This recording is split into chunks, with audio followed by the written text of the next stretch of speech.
start our proceedings this morning with an opening statement. 4.5 million. Mr. Chairman, point of order. Are we not going to begin the hearing with the Pledge of Allegiance? We already had it. No, that was the organized meeting. I'm happy to lead it. What's the date? It doesn't say that. It doesn't say that. It says each hearing. This is the first hearing. Mr. Chairman. I'm happy to lead it if you'll designate me. Mr. Chairman. The amendment that was adopted said that we may start hearing with the Pledge of Allegiance. If the gentleman is insisting on doing that, I would welcome Mr. Cicilline to lead the Judiciary Committee in the Pledge of Allegiance. Thank you, Mr. Chairman. Happy to. To the flag of the United States of America and to the republic for which it stands, one nation, under God, indivisible, with liberty and justice for all. I thank the gentleman for leading us in the pledge. Would now start with our opening statements. 4.5 million, that's the number of illegal aliens encountered by CBP officials just in the time since President Biden took office. 1.7 million, the number of illegal migrants that Joe Biden released into American communities. 2,378,944, the number of illegal migrants encountered by CBP on the southwest border in 2022. The highest number ever recorded in a single year in our nation's history. 251,487, the number of illegal migrants encountered by CBP on the southwest border in the month of December of last year. The highest monthly number ever recorded. 8,100, the average number of illegal migrants encountered per day on the southwest border in the month of December 2022. 717,660, the number of illegal migrant encounters on the southwest border in just the first 3 months of this fiscal year. 1.1 million, the number of known gotaways who have successfully crossed the southwest border since President Biden took office. 856, the number of migrants who died attempting to cross the southwest border during the past fiscal year. Again, the highest number on record.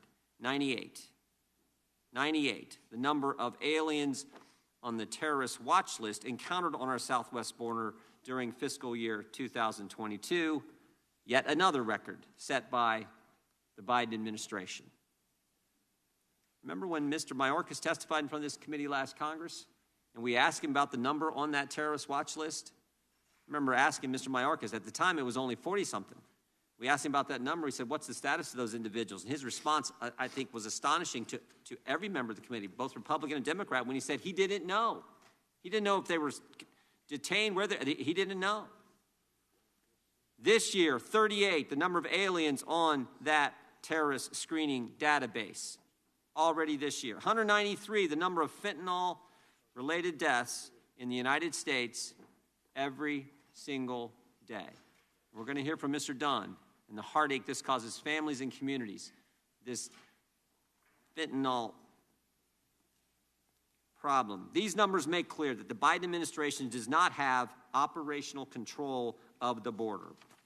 Month after month after month, we have set records for migrants coming into the country.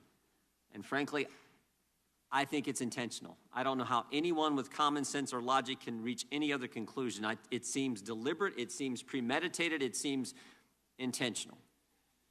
And as if that's not bad enough, we now learn that the crisis is no longer just confined to the southwest border. Last week, the chief border patrol agent in Vermont tweeted this, quote, in less than 4 months, Swanton sector's apprehensions have surpassed the combined 2 prior years. Just in the past 4 months, more than the 2 years combined beforehand. Make no mistake, the Biden administration is carrying out its plan. We all heard Secretary Mayorkas sat in front of this committee and said, we are executing our plan on the border. And we all heard President Biden say, we're trying to make it easier for people to get here. Well, they're certainly succeeding in that.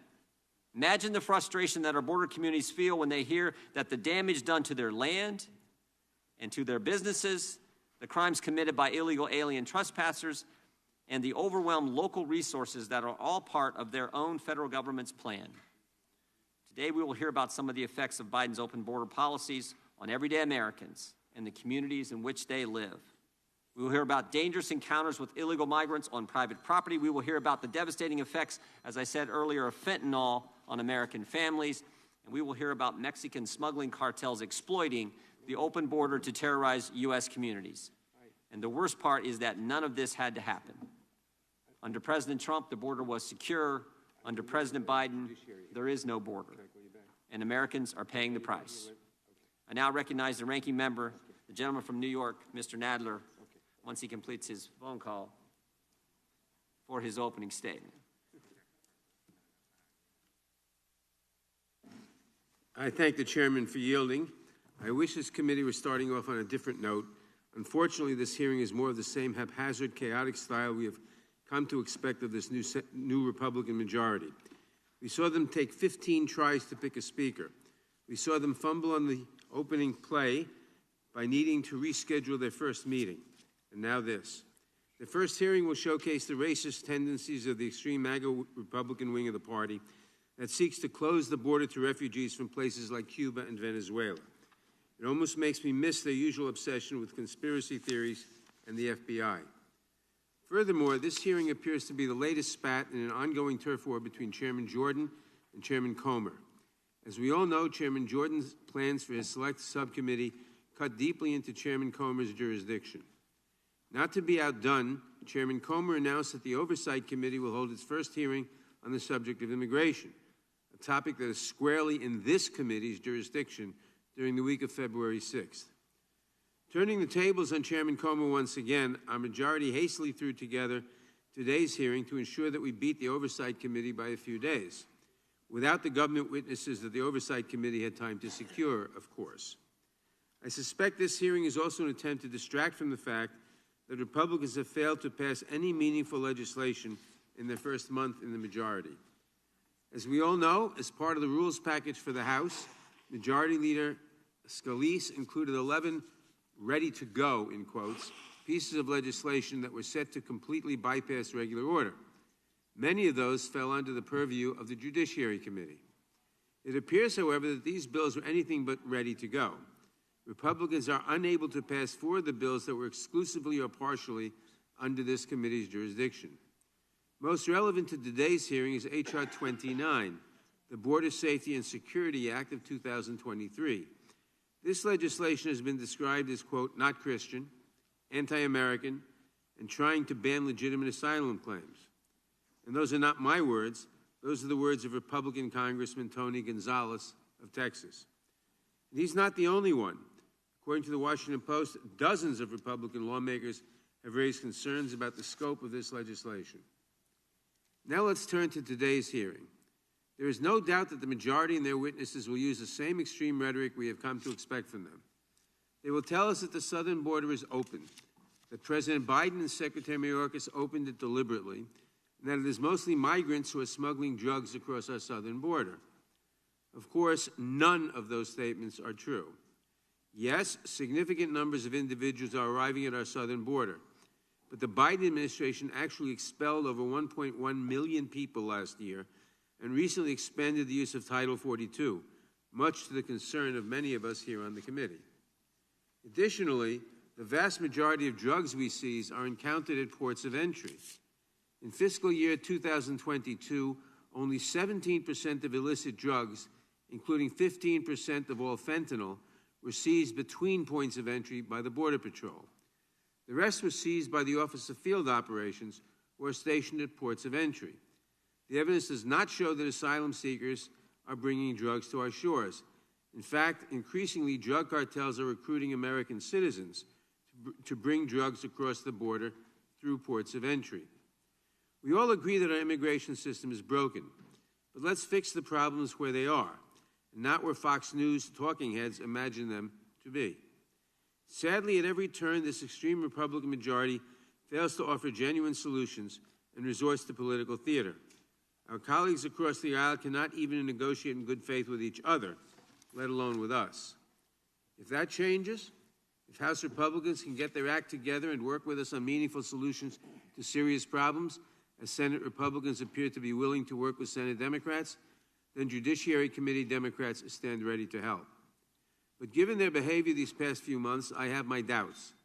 Republicans have proposed building a wall, shutting down the asylum system, and defunding the Department of Homeland Security. Those are not serious proposals. They may well play with the extremist base, but they are a waste of this committee's time, and the American people deserve better. I look forward to hearing from our witnesses today. I would also like to take a moment and express my condolences to Mr. Dunn and his family. I cannot imagine how difficult the loss of your son has been for you and your wife. Thank you for being here today. I yield back. Thank the gentleman. Now recognize our witnesses for today's hearing. I want to thank them for being here. First, I want to yield to the gentleman from Texas, Mr. Roy, to introduce one of our witnesses today. I thank the chairman. I wish that it were under different circumstances, but I am certainly proud to have a fellow Texan here willing to share the story that he is going to share with us here today. I visited at length with Brandon Dunn and his lovely wife, Janelle Rodriguez. They live in Hays County, Texas, where I live. They live a few miles down the road, and they have 4 children today, and Mr. Dunn will recount the loss of their son Noah last summer. They are a testament to wanting to get positive change out of a loss and working hard to do that. And I'm delighted to have them here to express what they're going to share about the impact of open borders. Hardly a lie, hardly a figment of our imagination, a real impact on real human beings every single day. And they're going to share that here today, and I thank them for coming here. I yield back. Thank the gentleman. We now recognize the gentleman from Arizona to introduce the sheriff with us today. Mr. Biggs is recognized. Thank you, Mr. Chairman. I am pleased to introduce to the committee one of the finest lawmen in America, certainly one of the finest lawmen in Arizona, Sheriff Mark Dannels from Cochise County, Arizona. Cochise County is a large county with a fairly sparse population, but sits right on the border. It's in southeast Arizona, borders New Mexico and Mexico. And Sheriff Dannels encounters the reality of what's happening on the border, unlike those who reside in New York who say there is no problem on the border and that the border, to say that the border is open is untrue. We will hear contrary testimony today. It is open, the border is dangerous, drugs pour across, international terrorists, criminal gang members, people from all over the world, indeed over 150 nations, have come through. We can't even vet most of those individuals. Sheriff Dannels has served his county for a long time. He does a great job, works well with the Border Patrol agents, and has devised a program to protect the communities that he serves in that wonderful southeastern Arizona county, which is a big county. And so we're going to hear more from him, and I'm excited to have him here. He's not only a great advocate, great sheriff, a great family man, but he's a good friend of mine. Sheriff Dannels. Thank you, Mr. Chairman. I yield back. I thank the gentleman. The chair now recognizes the gentlelady from Texas, Ms. Escobar, for an introduction. Thank you, Mr. Chairman. It is my privilege to introduce to the Judiciary Committee and to the American public a dear friend of mine and a great leader with whom I share much in common, County Judge Ricardo Samaniego. He is the El Paso County Judge, and we have a couple of things in common. I served as El Paso's County Judge for many years in my time preceding my service in Congress. And for those unfamiliar with Texas elected politics, a county judge is essentially the chief elected official, the county administrator in Texas, and they're referred to as judge, even though in many ways they act as the mayor of the entire county. And so Judge Samaniego and I both have been county judge of one of the safest communities in the United States of America, and it is on the U.S. Mexico border. It is a longtime recipient of migrant populations at our nation's front door, and we are incredibly proud of the role that we play in upholding American values in a way that provides for dignity. Judge Samaniego and I also share another thing in common. We were born and raised and are proud residents of the U.S. Mexico border in El Paso, Texas. Judge Samaniego has done a number of things prior to serving in county government. He has been in small business. He has been in human resources. He has been, I think, in the juvenile justice world as well. But Judge Samaniego is here to talk to us about how communities on the border like El Paso have actually been of tremendous service to the federal government. And when given the resources and support, they can be a great ally in ensuring that we preserve the humanity in our system that all of us should want. One last thing that I will say, Judge Samaniego and I both were in public service, I as a congresswoman and Judge Samaniego as the county judge, on a horrific day, August 3rd, 2019, when a domestic terrorist drove over 10 hours to our community to slaughter Mexicans and immigrants, and he used much of the hateful, racist, bigoted, xenophobic language this domestic terrorist did, as many politicians in Washington, D.C. use, as many politicians in Texas use, and unfortunately, as the President of the United States at the time used. He was inspired by that hateful rhetoric, and he used it to fuel his hatred and massacre 23 people in a Walmart in our community.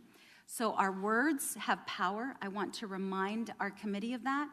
Our words have consequences. Judge, thank you for being here. It is a privilege to have you here.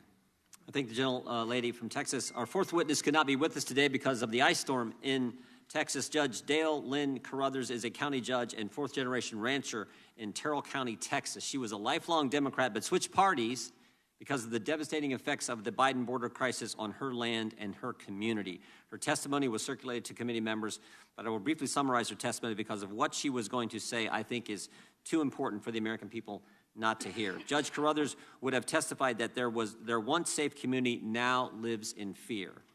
Neighbors' homes have been burglarized, ranchers have been stalked on their own lands, and high-speed car crashes and chases are a daily hazard. One of Judge Carruthers' neighbors even had his home set on fire by illegal migrants who did so in order to get law enforcement to come and pick them up. Her county's limited resources have been overwhelmed because of the flow of illegal aliens across the border. The local high school has had to be locked down due to the criminal activity in their community. Illegal aliens routinely trespass through Ms. Carruthers' land, cutting her fences and causing other damage to her property. And groups of illegal migrants regularly dress in camouflage to cross the judge's and her neighbor's land. These are not asylum seekers looking to turn themselves into Border Patrol agents, but foreign nationals trying to evade law enforcement. We wish she would have been able to be here today to share her story in person, but we do welcome our witnesses who are here, who were able to travel and are here, and we thank you for appearing. We will begin by swearing you in. Would you please rise and raise your right hand?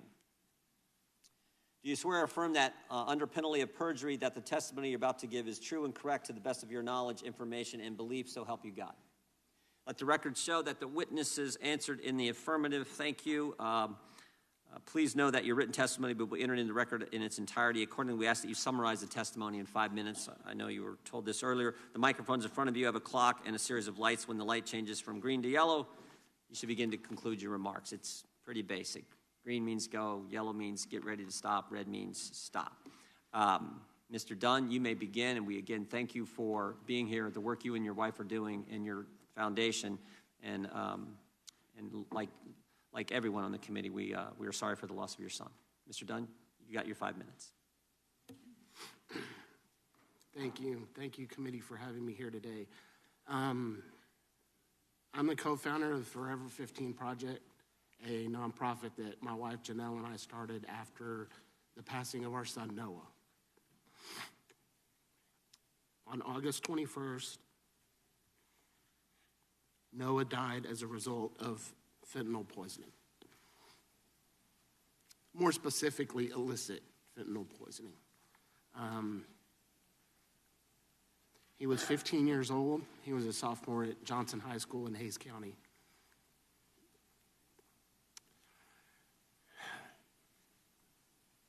He was murdered by a drug dealer selling counterfeit Percocet pills.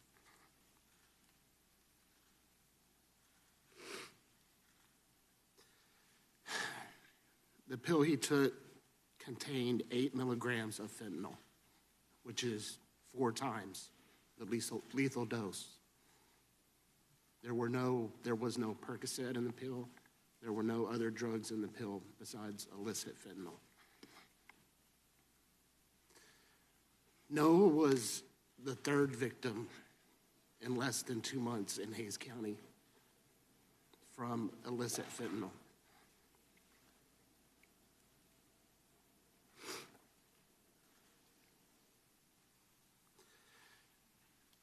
Kevin McConville, another Hays student, passed away from a counterfeit Xanax that contained illicit fentanyl. And Ryan Garcia, also of Hays CISD, passed away from a counterfeit Percocet pill. Since then, we've attended many seminars and summits, one by the DEA in Houston, Texas. So now we're very familiar with all of the information regarding illicit fentanyl. Illicit fentanyl is primarily manufactured in Mexico by the drug cartels and smuggled through our southern border. And it is true that most seizures happen at border checkpoints. I believe 60% of all fentanyl seized last year was in San Diego and Imperial Valley. However, due to the lethality of this drug, any amount smuggled in a backpack or a fanny pack or even in somebody's pocket can be enough to kill thousands of people.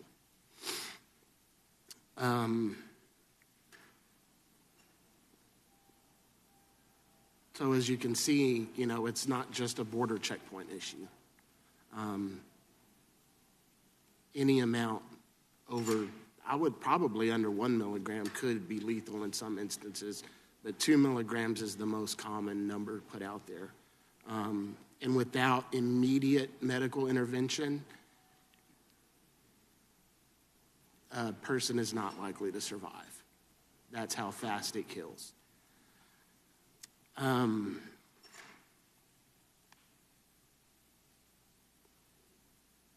In our activism work, we've come across several families that have also lost their children to this illegal drug or this illicit drug. And it's both sides of the political aisle. For us, this isn't a political issue. This is an issue about the safety of our children and the citizens of this country. We're working with several state legislatures who are primarily Democrats in our area on legislation to stop this from happening as well.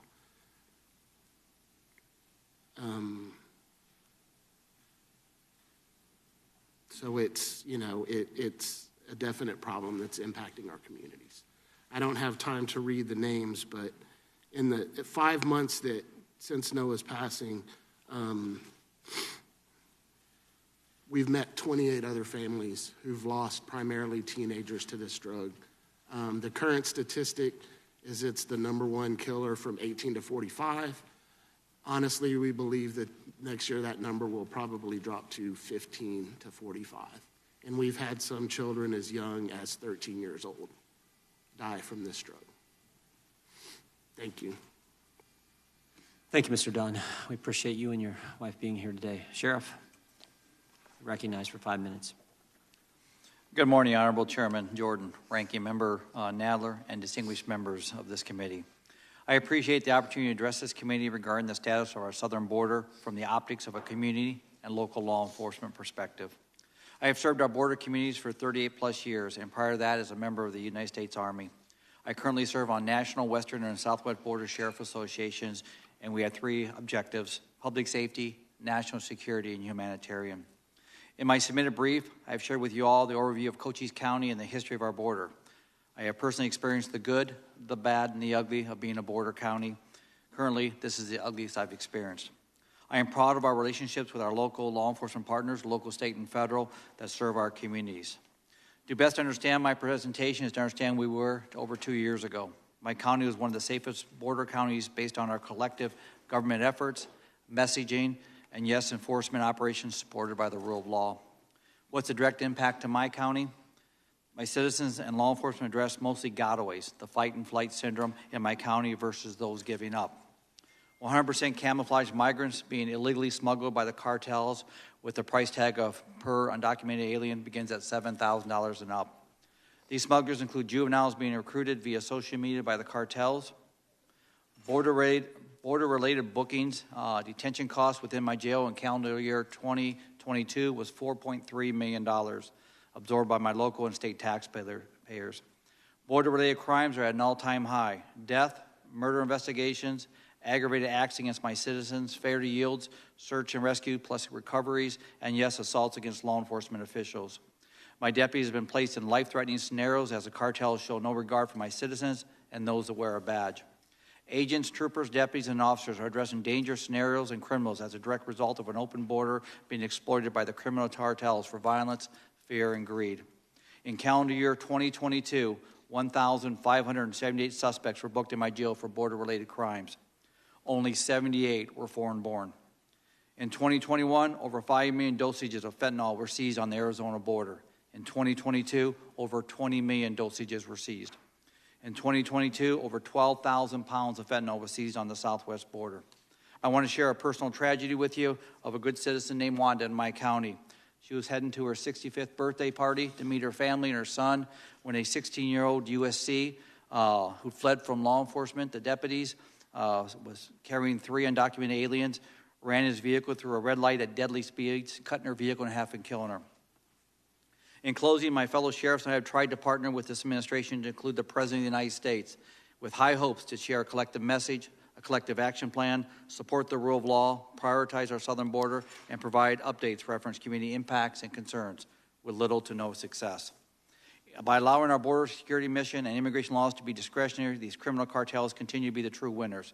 Their exploitation of mankind is simply modern-day slavery, allowing thousands of pounds of illicit drugs into our country and that continue to erode core values of families, schools, and subsequently killing an average of 300 Americans every day is unacceptable at any level.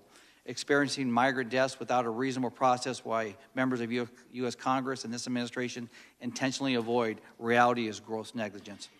Our voice of reason has been buried during what I call intellectual avoidance by this administration and, yes, members of U.S. Congress. Communities have been neglected and banned to rely on our own local and state resources to address border that is in a crisis mode. Our southern border, against all public comfort statements out of Washington, D.C., is the worst shape I've ever seen it.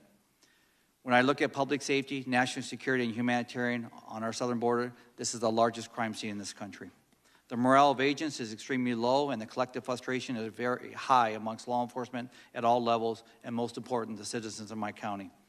With the recent efforts to cancel Title 42, this only serves to complex a border that needs immediate immigration reform by U.S. Congress, but most important, needs to be secured. I'm a true believer that Customs and Border Patrol are the experts of border security, while sheriffs and police chiefs are the experts of community. Together, this is a recipe of success for all communities. I will leave you with this final statement. We all serve the priorities of Americans based on our shared oath of office to keep them safe, enhance their quality of life, and support the rule of law, absent political affiliation or the concern of re-election. I ask each one of you to reflect on this statement as you make your next decision to vote. Once again, I thank this committee for the invitation and opportunity, and now stand ready to answer any questions here in a few minutes. Thank you, everybody. Thank you, Sheriff. Now recognize Judge Samaniego. I think I got that right, Judge. Thank you for being here. You got your 5 minutes. Just hit your mic. Members of the Judiciary Committee, thank you for inviting me to testify. My name is Ricardo Samaniego. I'm an elected county judge of El Paso, Texas. Judge, can you pull that a little closer? Would you Pardon me? Pull that a little closer. There you go. Thank you. Okay.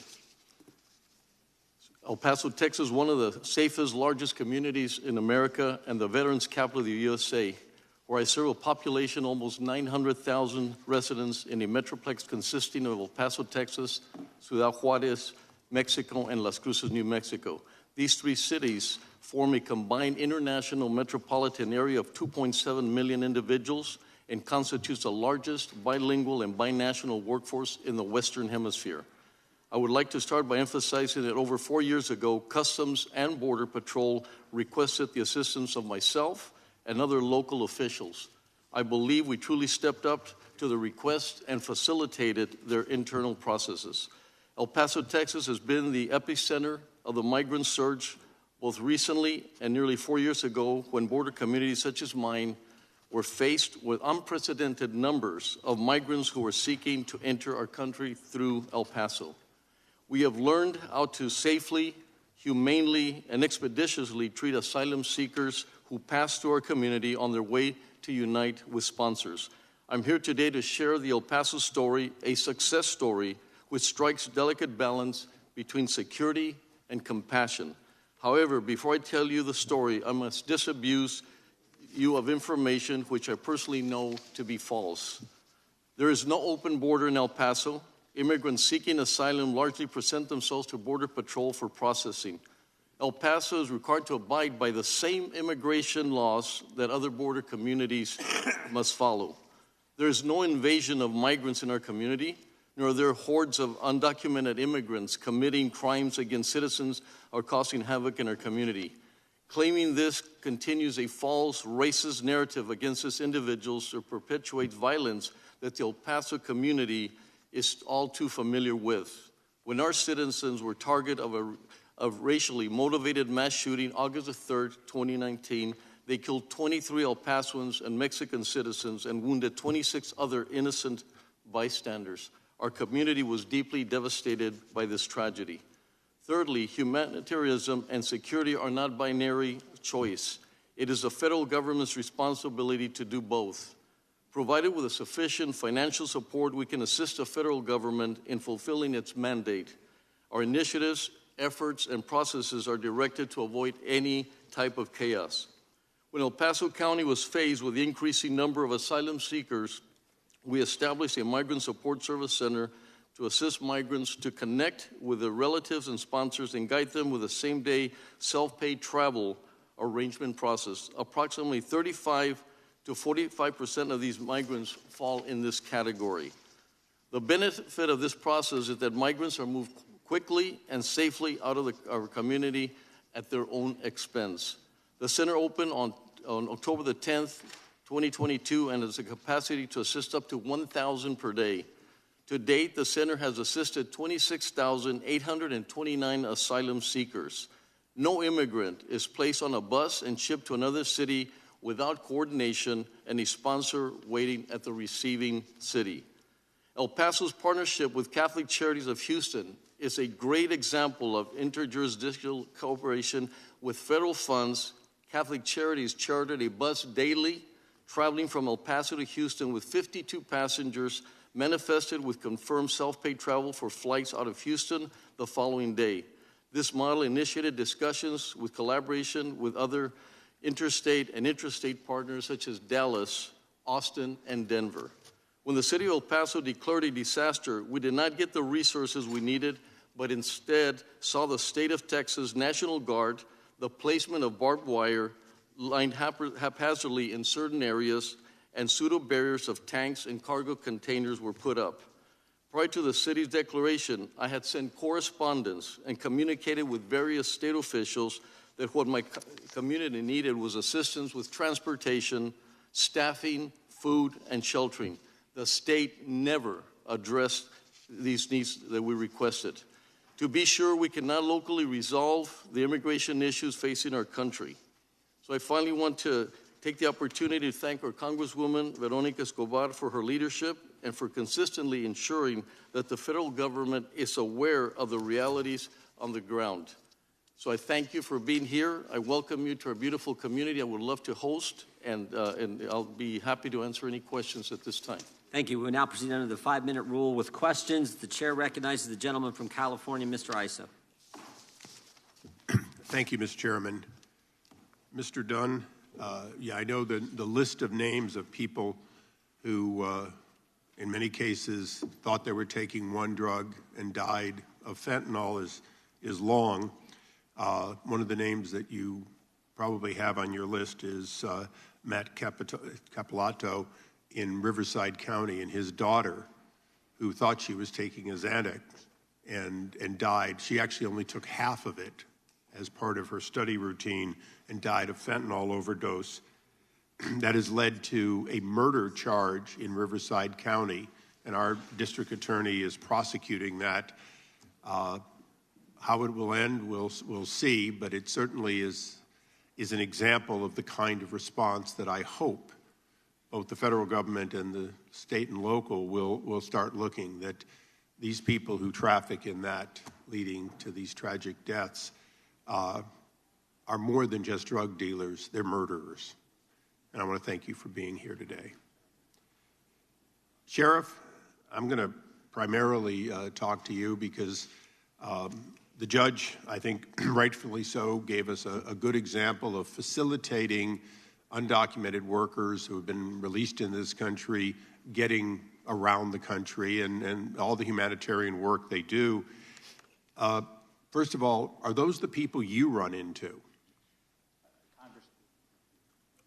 Congressman, it's not. We don't give the give-ups. I can't remember, and speaking with our Border Patrol CBP agents, we don't get give-ups in Cochise County. What we get is the gotaways, the ones that are camouflaged 100% from booty to headgear, that fight and flight, do whatever it takes to get away from us. So out of 5 million people that have come here, we could be talking, the judge could be talking about 1 million who just want opportunity, maybe jobs, but that's not who you're dealing with. You're dealing with the other at least 1 million who are often repeat criminals and are evading in order to perpetrate crimes. That is correct. I want to go through a couple of quick quotes because you're at the border. I, too, am at the border. I have a little over 50 miles of the Mexican border in California. And so these quotes are particularly important to me. The Secretary of Homeland Security said, "The border is closed, the border is secure," in March of 2021. Was that true then? No. Is it true now? No. He additionally said, "We are working day in and day out to enhance its security." He said that November 16, 2022. Had you seen that kind of improvement? No, I have not. You haven't as of today. Just a few days ago, he said, "The border is not open." Would you agree with that? No, and if I could support that statement also, the majority of people, just to give an example, we have an interdiction team that goes out almost daily. Yesterday, they were out for their shift, had 15 smuggling events. We had a media crew riding with them yesterday. And the majority of people we talk to, the migrants that have been smuggled, which I call modern-day slavery, what they're doing to these people, they tell us the reason they're here is because President Biden and the welcoming sign. Now, the Vice President said just a few months ago, the border is secure. We have secured the border. Would that also be inaccurate? Yes, it would. Now, a lot of people talk about the Trump era versus now. Is it fair to say that it got better, but it was still a difficult time for you even then with some of what you were dealing with at the border? Yes, after 38, almost 48 years of working this border, I've seen the good and the bad, the ugly. It was better under President Trump. This is, like I said, this is the worst I've seen, mainly because of the aggression by the cartels and the aggravated acts toward law enforcement in the community. And I want you to take the remaining time and just tell us that difference between the Trump era and now with the border wide open. What does it do for your ability to provide law enforcement for other purposes to your county? Well, with the amount of arrests we had in 2022, our border population, or border crimes that's been arrested and booked in my jail, equates to about 40 to 44% of all the population in my jail. You equate that back into the patrol side of it for the troopers, the local law enforcement, sheriff's office. We're spending a lot of time keeping our community safe, diverted from the normal stuff that we do, the proactive stuff, into addressing border crimes. Thank you. Mr. Chairman, I yield back.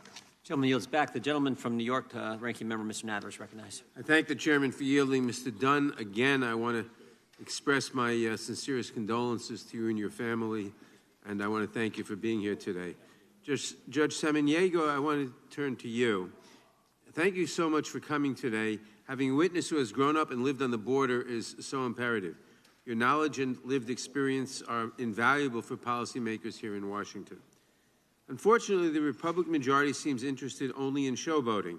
They continuously talk about a so-called Biden border crisis, even though this administration has actually kept in place numerous policies from the Trump administration that many of my colleagues and I have expressed concerns about.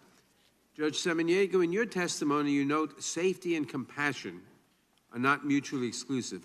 I think this is a very important point. As Republican Representative Tony Gonzalez stated over the weekend, border security and immigration are two separate topics.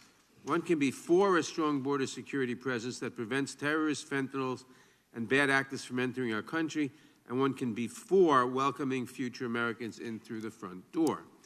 Judge Samaniego, can you discuss how El Paso has balanced these two competing dynamics, ensuring the safety of its citizens while also being compassionate toward migrants?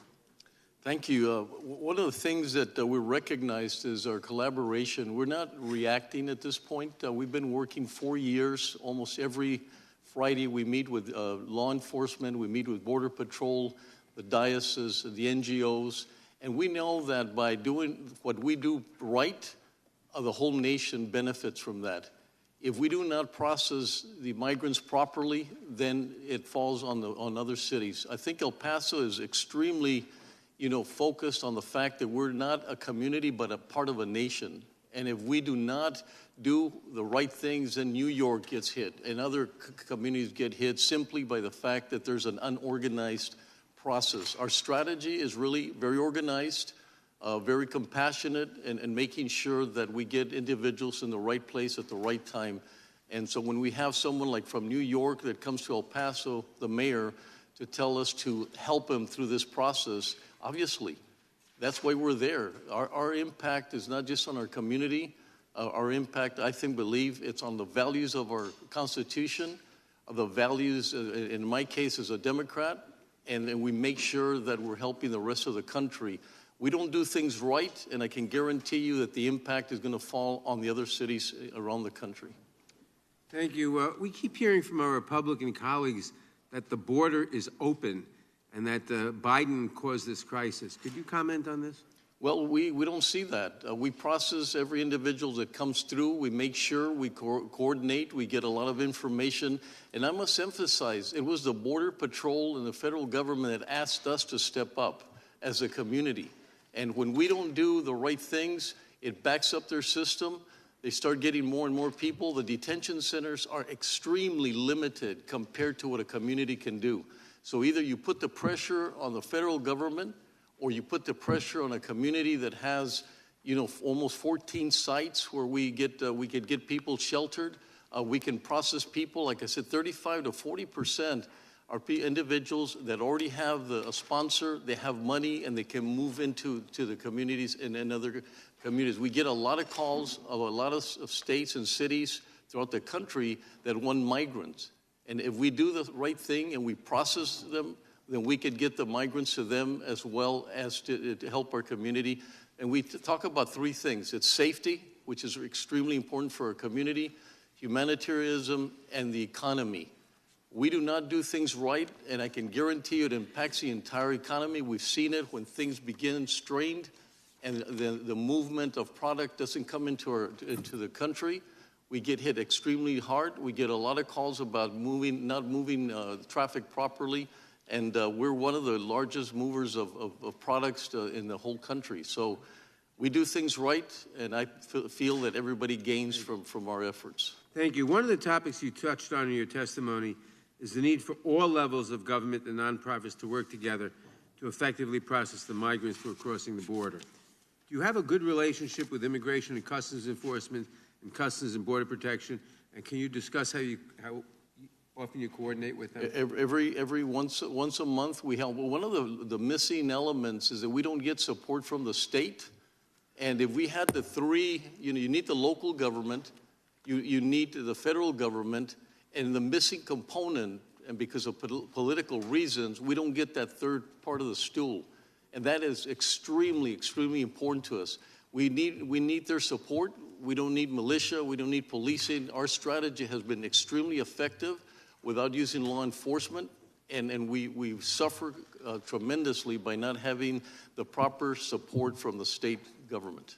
Thank you. My time has expired. I yield back. Gentleman yields back. Gentleman from Colorado is recognized. Thank you, Mr. Chairman. Since President Biden took office, we have seen a tremendous surge in the terrorist watch list arrests at the southern border. There were 2 terrorist watch list arrests in fiscal year 2017, 6 in 2018, 0 in 2019, 3 in 2020. In 2021, President Biden's first year in office, terror watch list arrests surged to 15. In 2022, there were 98 terrorists arrested at the southern border. In this fiscal year so far, there have been 38 arrests.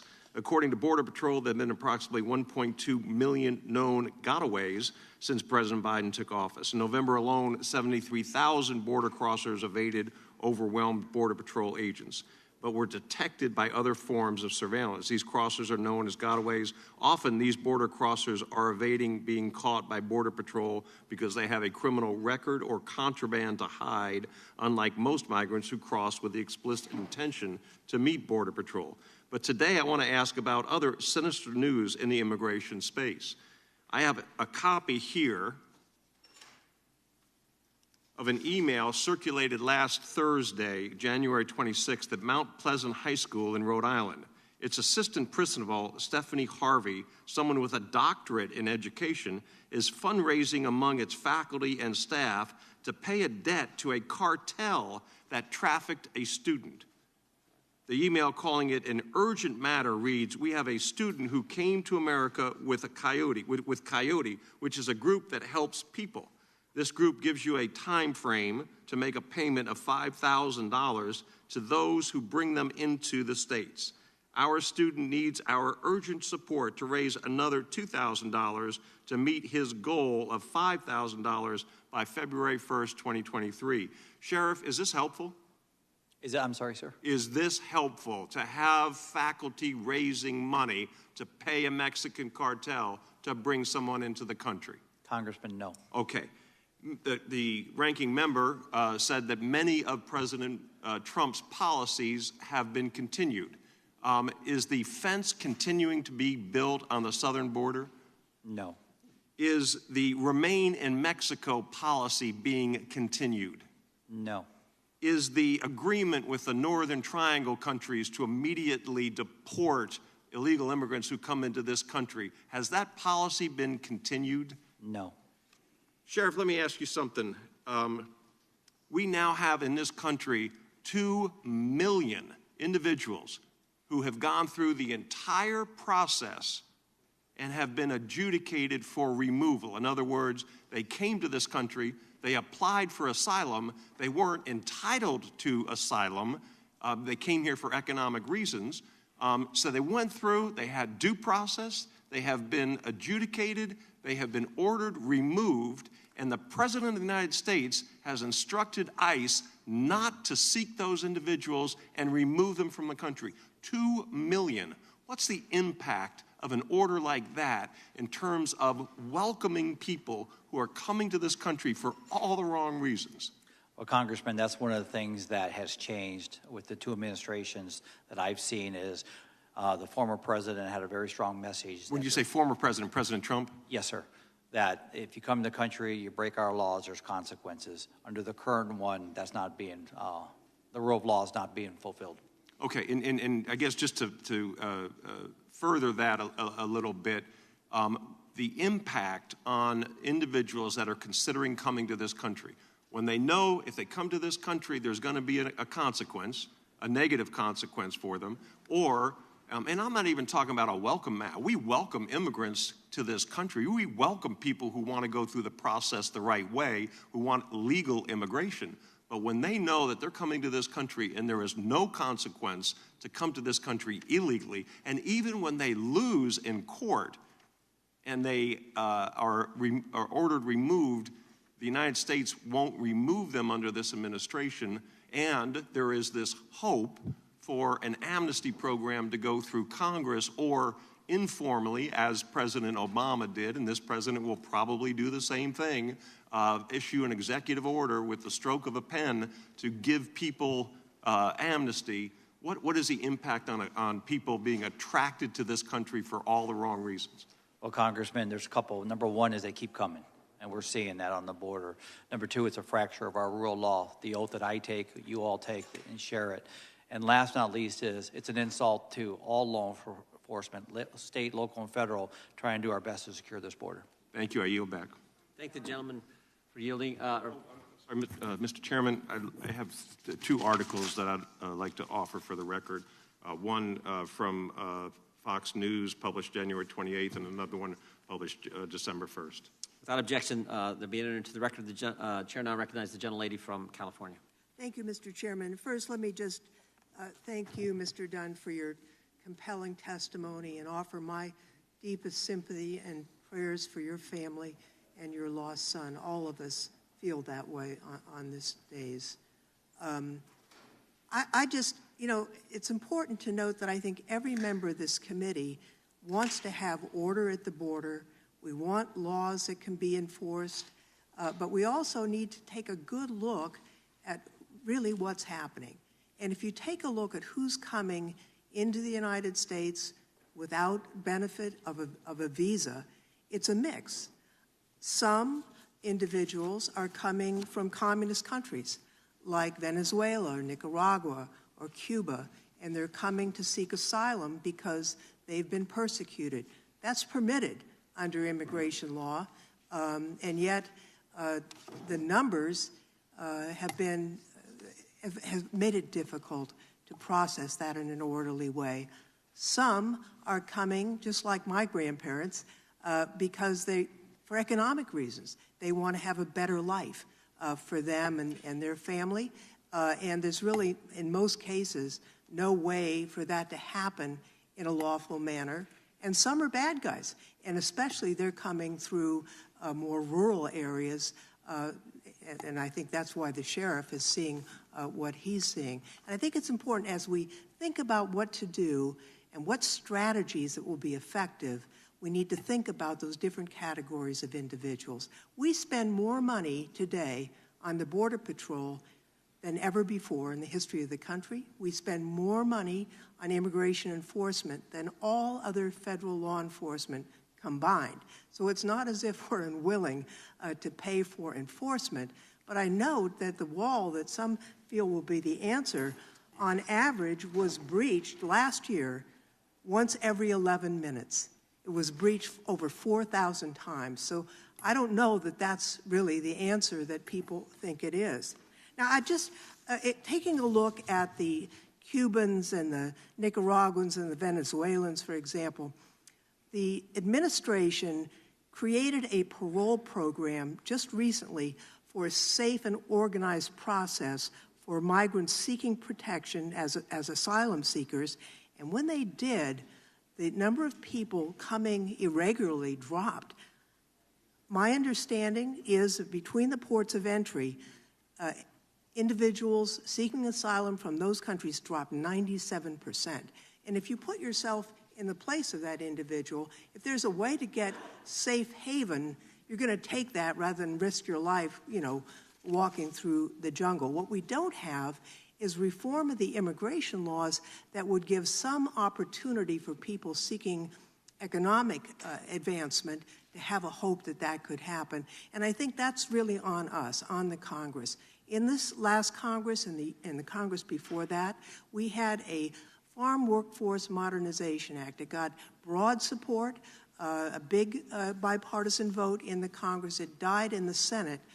But we know that more than half the farm workers in the United States are undocumented.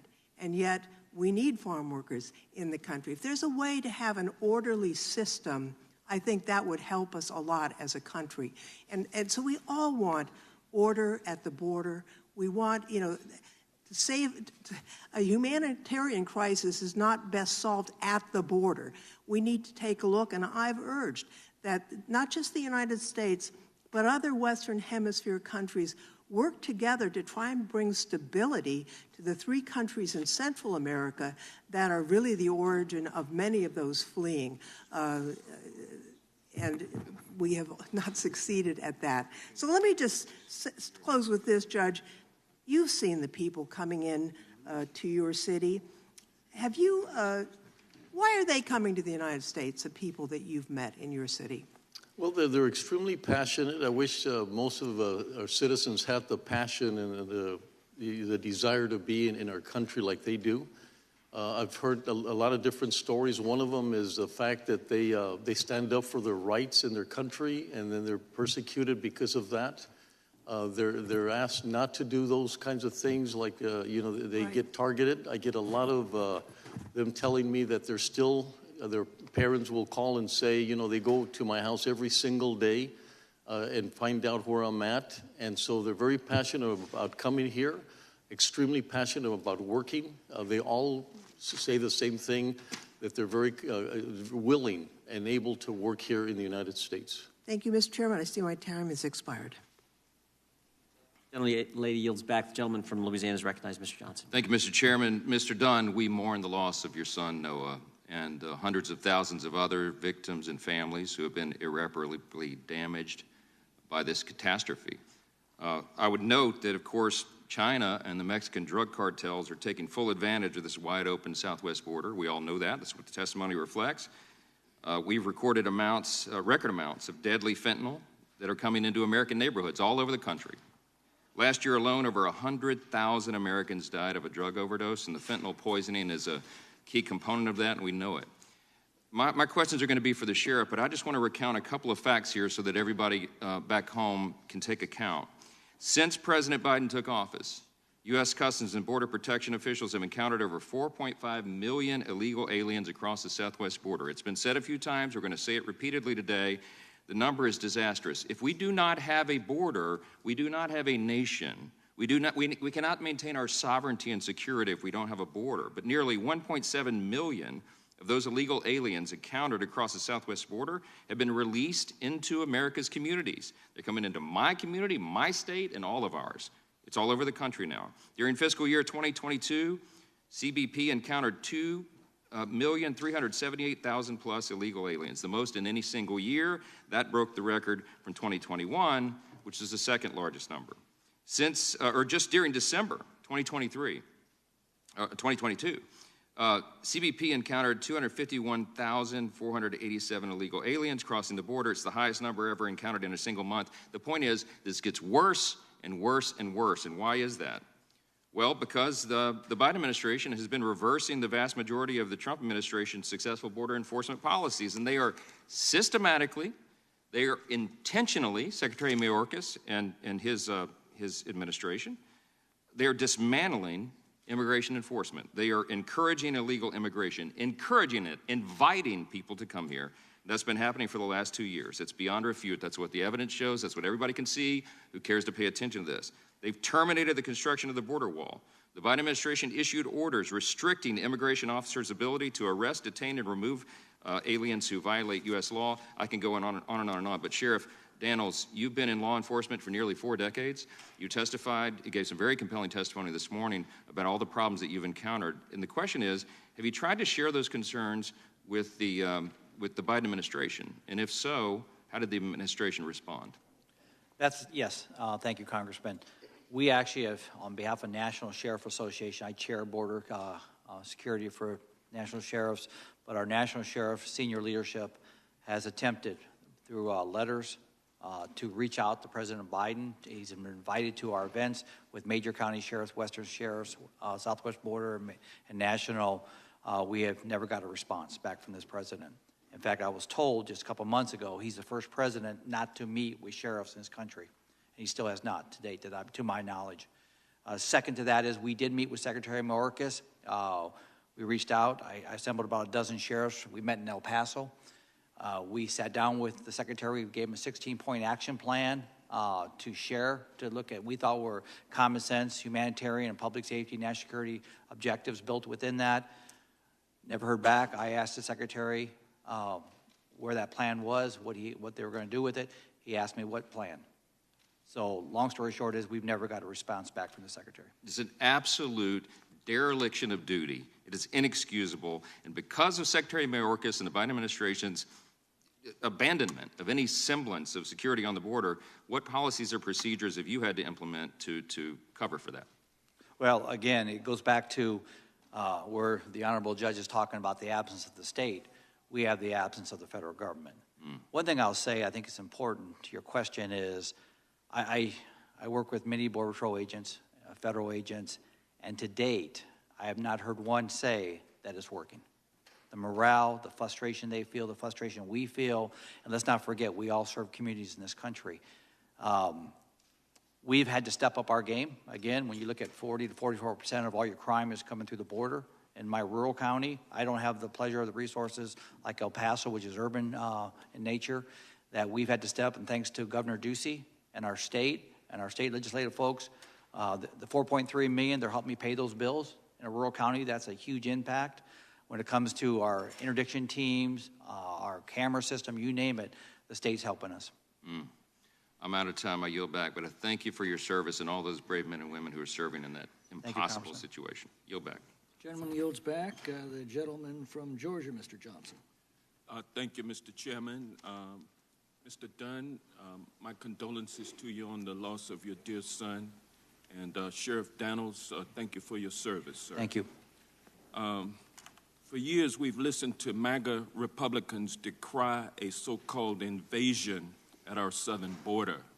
Now that they have a House majority, MAGA Republicans are in charge, and MAGA Republicans are responsible for coming up with solutions, but unfortunately, this hearing is nothing more than a distraction from the fact that my MAGA friends cannot agree on the problem or the solution.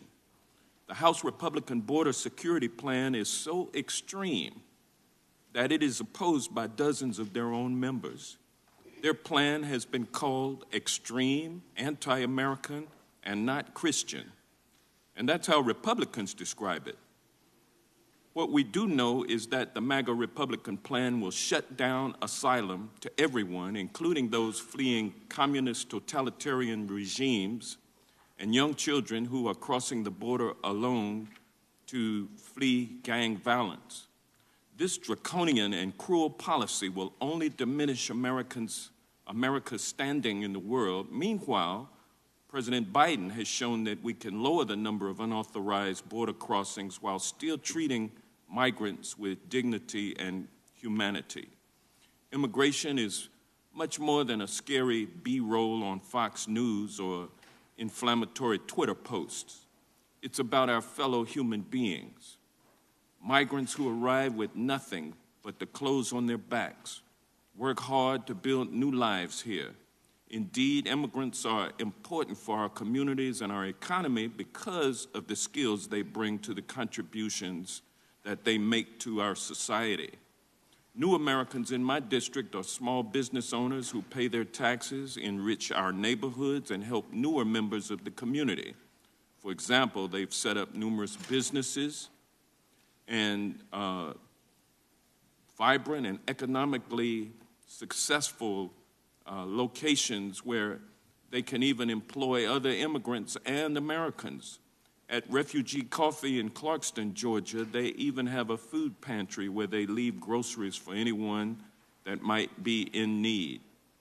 Immigrants are vital to my district, and we appreciate them. Now, while Republicans resort to political stunts at the border and theatrical hearings like this one, Democrats stand ready to fix a broken immigration system. We have a responsibility to act, and we stand ready to work with serious Republicans to pass meaningful solutions. Judge Samaniego, thank you for being here. I'm fortunate to be traveling with my colleague, Veronica Escobar, to El Paso tomorrow. What can you tell me that we should be looking for on our visit tomorrow? I believe the unity of what happens when a community decides to work together. We're called the Paso del Norte was our first name, and so we've been doing this for centuries. People pass through our community. We know how to do this in a humanitarian way. We are very, very organized. We have a strategy that I think that people should look at, especially this idea of getting communities to send buses to us so that we can have sponsors and migrants that go to their community. So our strategy works. It only doesn't work when we're not funded properly. At any point, we're able to handle large numbers, but then we don't get the proper funding. And when we talk about, like Secretary Mayorkas, so when he came down, he immediately was able to help us with FEMA funding, allowed us to move the processes.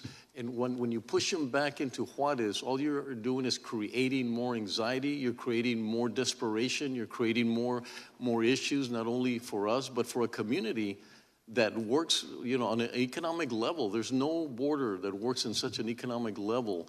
And to push them back, I think is extremely reckless of our neighbors. Well, let me stop you there and ask you this last question. According to CBP, from January 2021 to January 2023, only 8 undocumented immigrants were arrested for fentanyl smuggling at the southern border. That's correct. Compared to 119 U.S. citizens. Is it your experience that an increase in migrants is tied to an increase in fentanyl? We haven't seen that because, first of all, they come with very little things. I mean, they get a backpack. They get, they're carrying things that are very easy. They're vetted very properly.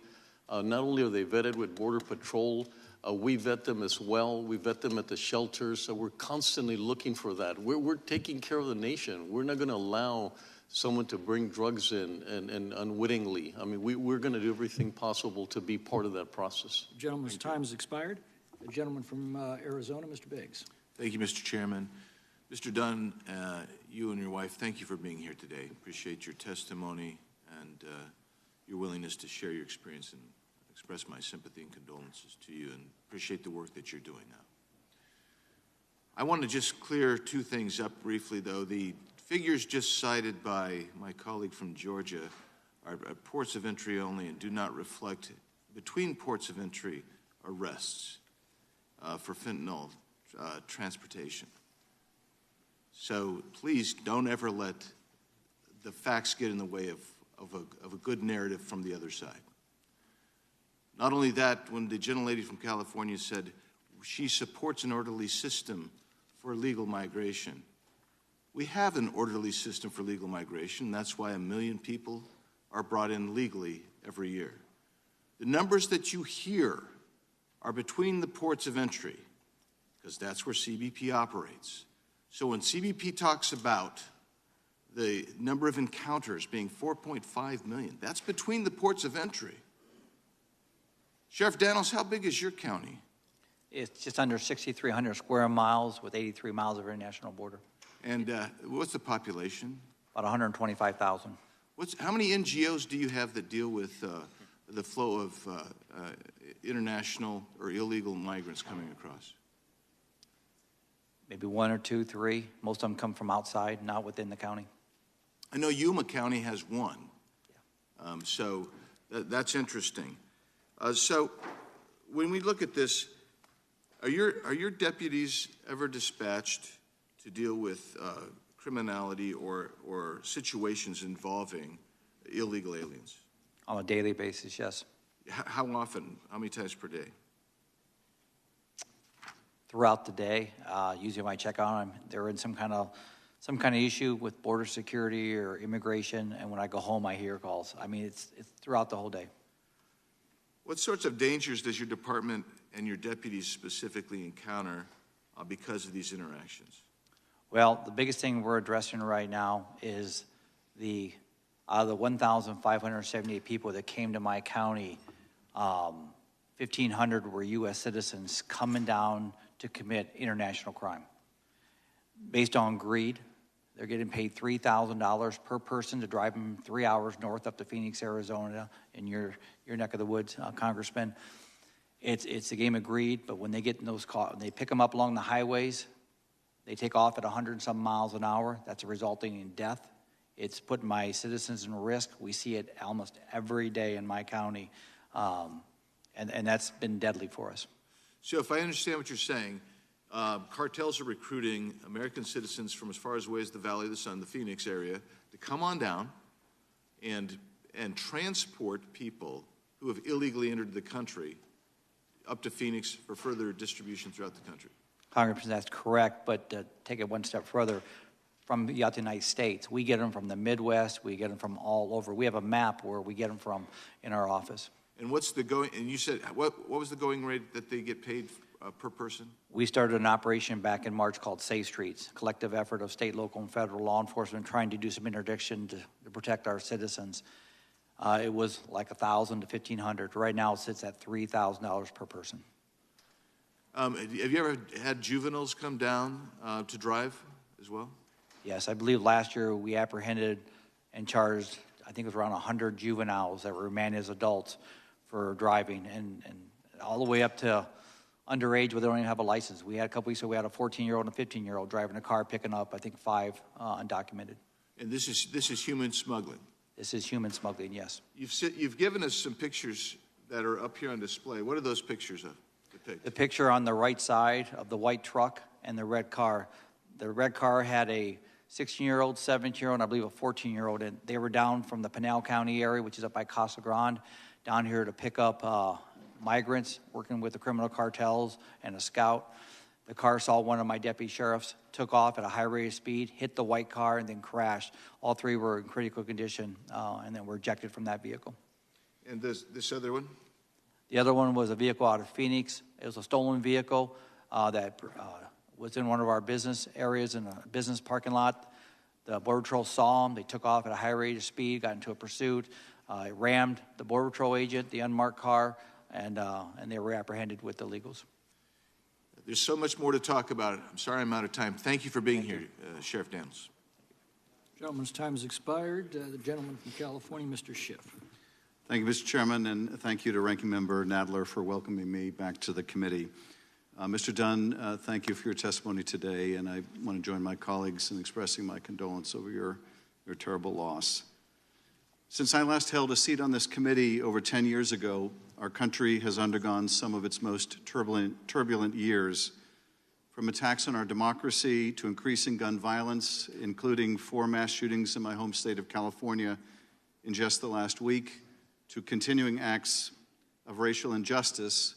Many of the issues that Americans are most concerned about fall within this committee's jurisdiction. But instead of tackling those concerns or joining Democrats in a comprehensive immigration reform, many Republicans in Congress seem intent on demonizing migrant families and asylum seekers, portraying them as fentanyl traffickers and violent criminals. In the real world, asylum seekers are vulnerable individuals and families fleeing political persecution and torture.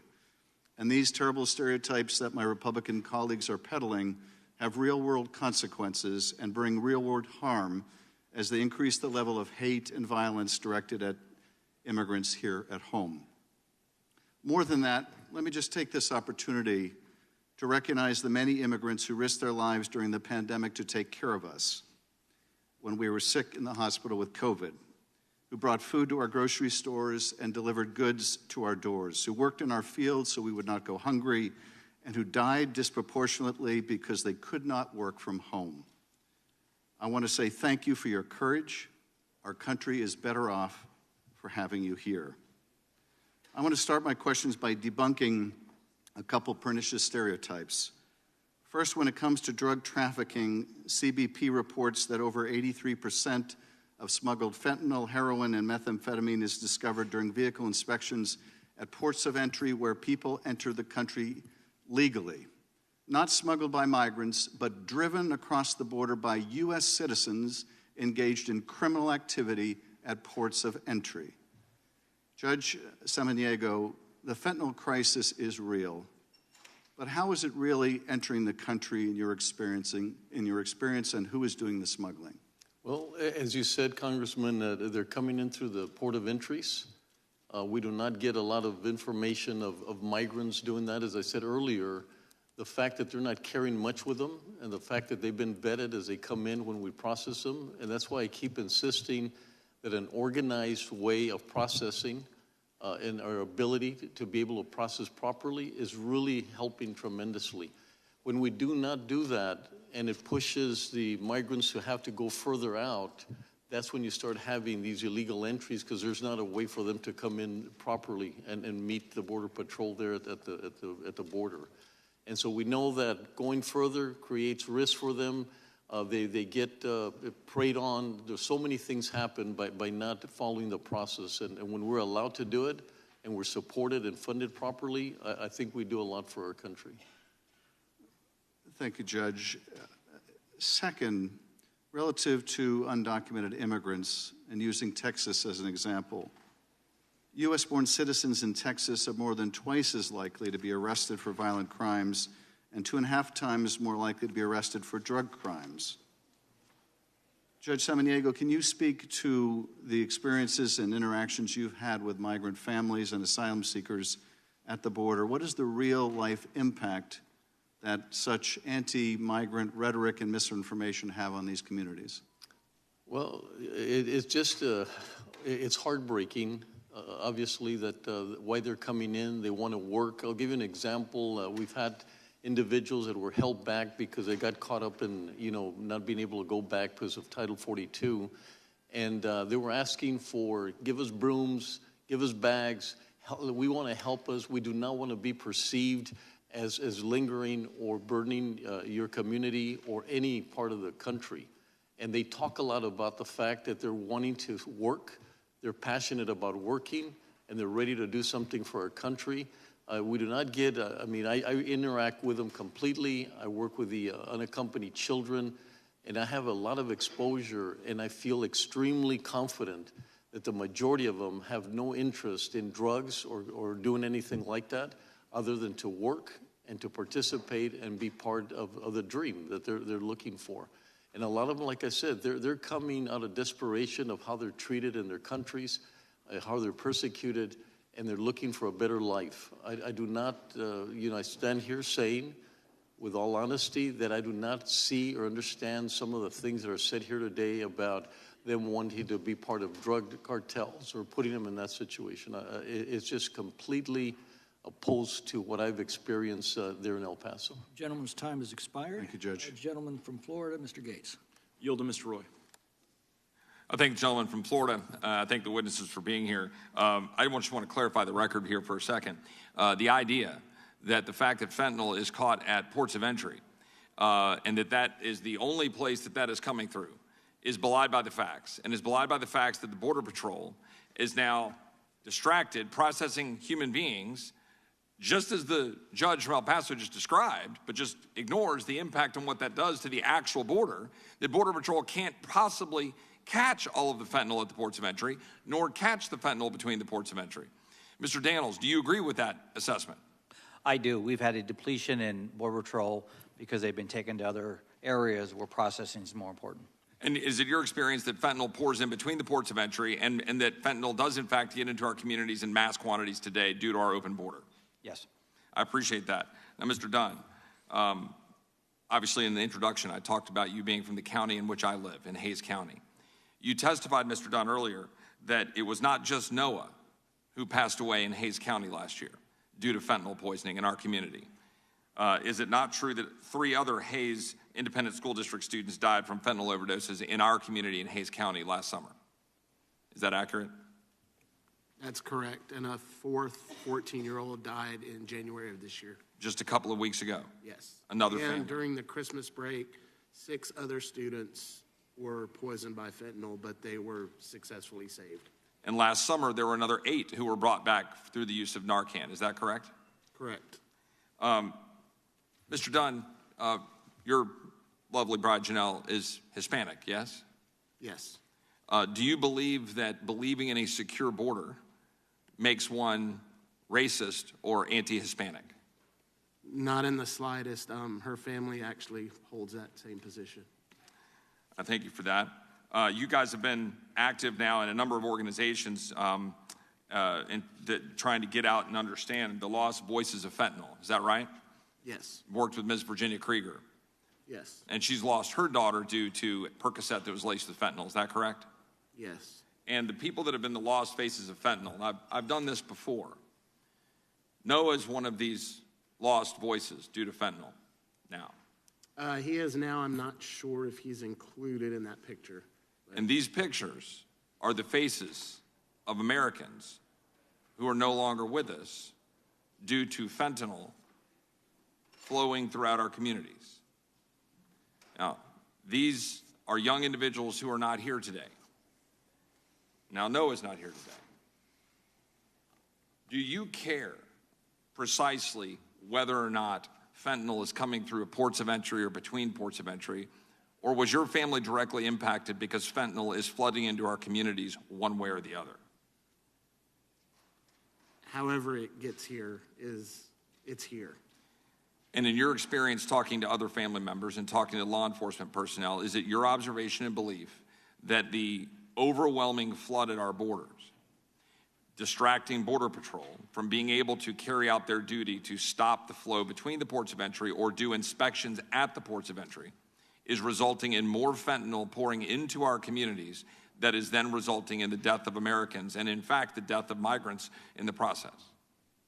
Yes, most of the fathers that I speak with that are not as vocal as the mothers, the common thing they've expressed to me is to come up here and let people know that it's a border issue. It's not an immigration issue. It's flooding across the borders because there's a problem at the borders.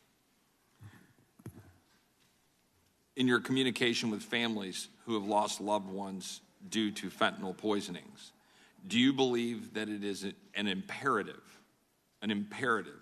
that this country's federal government, who has a constitutional obligation to secure the border of the United States, do so in order to ensure that we stop the flow of fentanyl and dangerous and illicit narcotics into the United States, resulting in the death of Americans? Yes. Do you believe that if this country adopted policies that enabled us to restrict and stop the flow of fentanyl, and that includes ensuring that we have no longer a flood of human beings at our border, while still maintaining asylum laws and protecting people who are being persecuted under actual threat of persecution for their religious and political beliefs, do you believe that stopping the flow of individuals, enabling Border Patrol to stop fentanyl, that is a critical imperative, and if that were adopted, would help save lives like Noah's? I do, and most others that I talk with feel the same way. Thank you, Mr. Dunn. Thank you, Janelle. I yield back. Time has expired. The gentleman from Rhode Island, Mr. Cicilline. Thank you, Mr. Chairman. Thank you to our witnesses, and particularly thank you, Mr. Dunn, for being here. And I, too, join my colleagues in expresses our condolences for your unspeakable loss. Mr. Chairman, the House Republican Border Security Plan is one of the most extreme stances this body has seen on immigration in recent history, and that's saying something. It's so extreme that dozens of Republican members oppose it, and some have even called it un-American. The Republican plan would effectively shut down asylum, including families fleeing communism, totalitarian regimes, and unaccompanied children desperately seeking refuge. This is not only a moral failing to asylum seekers fleeing persecution, it also defies existing laws. We have obligations under international agreements and U.S. domestic law to accept and protect asylum seekers. We can't just ignore these obligations because some want to prey on anti-immigrant and xenophobic sentiments to gin up political support. This is sadly an ongoing and blatant attempt by our Republican colleagues to use fear tactics to scare us into turning immigrants away and to demonizing people coming here in search of a better life. We cannot and should not do that. Democrats have put forth proposals that will actually help fix our broken immigration system and secure our borders in a safe and humane way. We've proposed legislation that addresses the root causes of migration, improves border security, and creates additional legal pathways for people to enter the United States. In fact, the 2023 Omnibus Bill, which we passed in December, even included funding to help Customs and Border Patrol stop dangerous cartels, the actual cause of drugs being smuggled into the country, not asylum seekers, by the way. But our House Judiciary Republicans unanimously opposed the bill.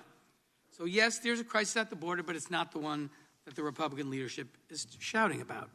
And so, Judge Samaniego, I want to ask you, in your capacity as El Paso County Judge, you meet with many migrants who enter the United States via the El Paso port of entry, and you work very hard to ensure that they're treated with dignity here in the United States. Can you describe what your sense is of why these migrants are entering the U.S., and are they in fact seeking asylum?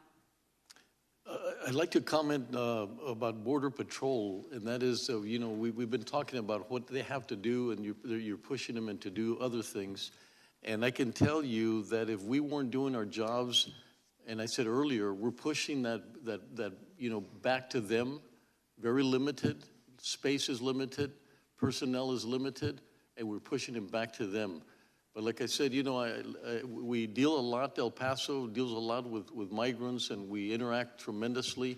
We get to see them at shelters, we get to see them at the point of entry, and they're wanting to come here to work, and they're wanting to do something for our country. And I have to stress that we are very, we're very lucky, the things that they want to do, and the things they want to maintain, and the values that they have for the United States. It's just remarkable that under all the circumstances that they go through, they come to our country with tremendous amount of passion to be part of our value system. And Judge, what kinds of resources do border counties like yours need to ensure that local officials are able to adequately protect public health and safety, while also ensuring that migrants are treated with dignity and processed quickly and efficiently and consistent with our values as the great democracy we are? What more can we do as a federal government to help you do the excellent work that you are doing in El Paso? The most important thing that we've seen is decompression. That we need the Border Patrol to be able to decompress and allow us to process. And so sometimes, like I said, we're not funded properly. We cannot process properly, and then that's when you have people or buses going into communities that are not ready for them. Obviously, we need shelter. Most of the migrants will move out within 72 hours. And I can tell you that not even 1% of the migrants ever stay in our community. And they're moving to other directions. They've got sponsorship. So we really need that support of being able to have shelter for them so that we can accommodate them. Like I said, 40% already have sponsors and they can move quickly, but the others, it takes us about a day or maybe 72 hours to be able to process them, redirect them. And then I can tell you that most of them are going to be U.S. citizens. And if you treat them wrongly, they'll remember that. If you treat them properly and you treat them with respect and humanity and humanitarianism, these are going to be part of our residents, part of our citizens. And this is the first face that they have with our country. And I want to be able for them to keep that excitement, have that respect for America, and you do that by treating them properly. So we need shelter, we need food, and we need to be able to use our strategy. Our strategy works. And I wish that someone would take the time to look at what we do for 4 years now. We've been working on this strategy. The gentleman's time has expired. I'll now recognize myself for 5 minutes. I think this discussion has brought out something that Border Patrol officers told me when I toured the border in the Yuma sector recently. Don't send us more money, they said. They'll only use it to process illegals faster into this country. And I think that the testimony has been bringing that out very clearly today. Since Joe Biden canceled the Remain in Mexico policy and ordered ICE not to enforce court-ordered deportations and abandoned the border wall and signaled to the world that America's borders no longer mattered, we've seen 1.7 million illegal aliens deliberately admitted into this country, and another 1.2 million known gotaways have entered while the Border Patrol's been overwhelmed changing diapers and taking names. Now, that is an illegal alien population of 2.9 million. That is the entire population of the state of Mississippi, just since this administration changed these policies and precipitated this crisis. And as the Democrats' witness testified, illegal aliens are now being rapidly and efficiently trafficked by our government to every community in our nation. What the Democrats have never explained is how our schools are made better by packing classrooms with non-English speaking students, how our hospitals are made more accessible by flooding emergency rooms with illegals demanding care, how our social safety net is strengthened by adding millions of impoverished and dependent individuals to systems that are already strained to the breaking point, how our neighborhoods are made safer by introducing violent cartels into our communities and making it impossible to deport criminal illegal aliens, how our nation's made safer as known terrorists are encountered entering our country in record numbers, how our children are made more secure with fentanyl pouring across our border, or how working families are helped by flooding the labor market with cheap illegal labor. This is the nightmare that the Democrats have unleashed upon our country. I asked the same group of Border Patrol agents in Yuma, what laws could we write that would help them? And they said unanimously, the first thing we need to do is enforce our existing laws. This administration clearly doesn't intend to do so, and the laws that we'll write in the House, I'm afraid, are not going to survive the Democratic Senate or get Joe Biden's signature, so this situation is going to continue to escalate and continue to worsen. It's already being felt intensely in our major cities and rural communities. New York City taxpayers are paying for luxury accommodations to house this flood of illegal aliens there. Fentanyl trafficked across the southwest border killed 71,000 people in America last year alone. In Tulare County, California, a cartel just viciously executed 6 innocent victims. I believe this country is going to soon awaken to a coordinated terrorist attack by elements that have entered through our porous border or with violent cartel wars erupting on our own streets. Our witnesses today tell the story of what their lives are now like in the border communities. But of course, these illegal aliens don't stay in the border communities. They are being trafficked to every community in America. So I'd like to ask Sheriff Dannels what he believes our communities should expect as this mass illegal migration makes its way from his community to ours. Thank you, Congressman. Let me start off by saying this. I know we're hitting on immigration, and I'm here on border security, but I will say this. You made a comment that they don't stay in our border communities. There is one instance they do stay in our border communities. That's when they die. Over the last 2 years, we have over 1,000 migrants touch U.S. soil, come across our border illegally, that have died, that sheriffs, the 31 sheriffs on the border have had to process as homicides until proven otherwise. That's 1,000 migrants under inhumane conditions, smuggled by the criminal cartels that we've left in our border communities and left families in Mexico mourning. So there is a consequence to this open border. Second of all, these sheriffs, these police chiefs, these communities are doing the impact, and I've heard it from Democrats, I've heard it from Republicans. I'll say this to y'all, I didn't drive out here or come out here 2,000 miles with a political agenda. I came out here with a public safety agenda, and that is to protect all people. But you got to do that by starting with border security. That's where it starts.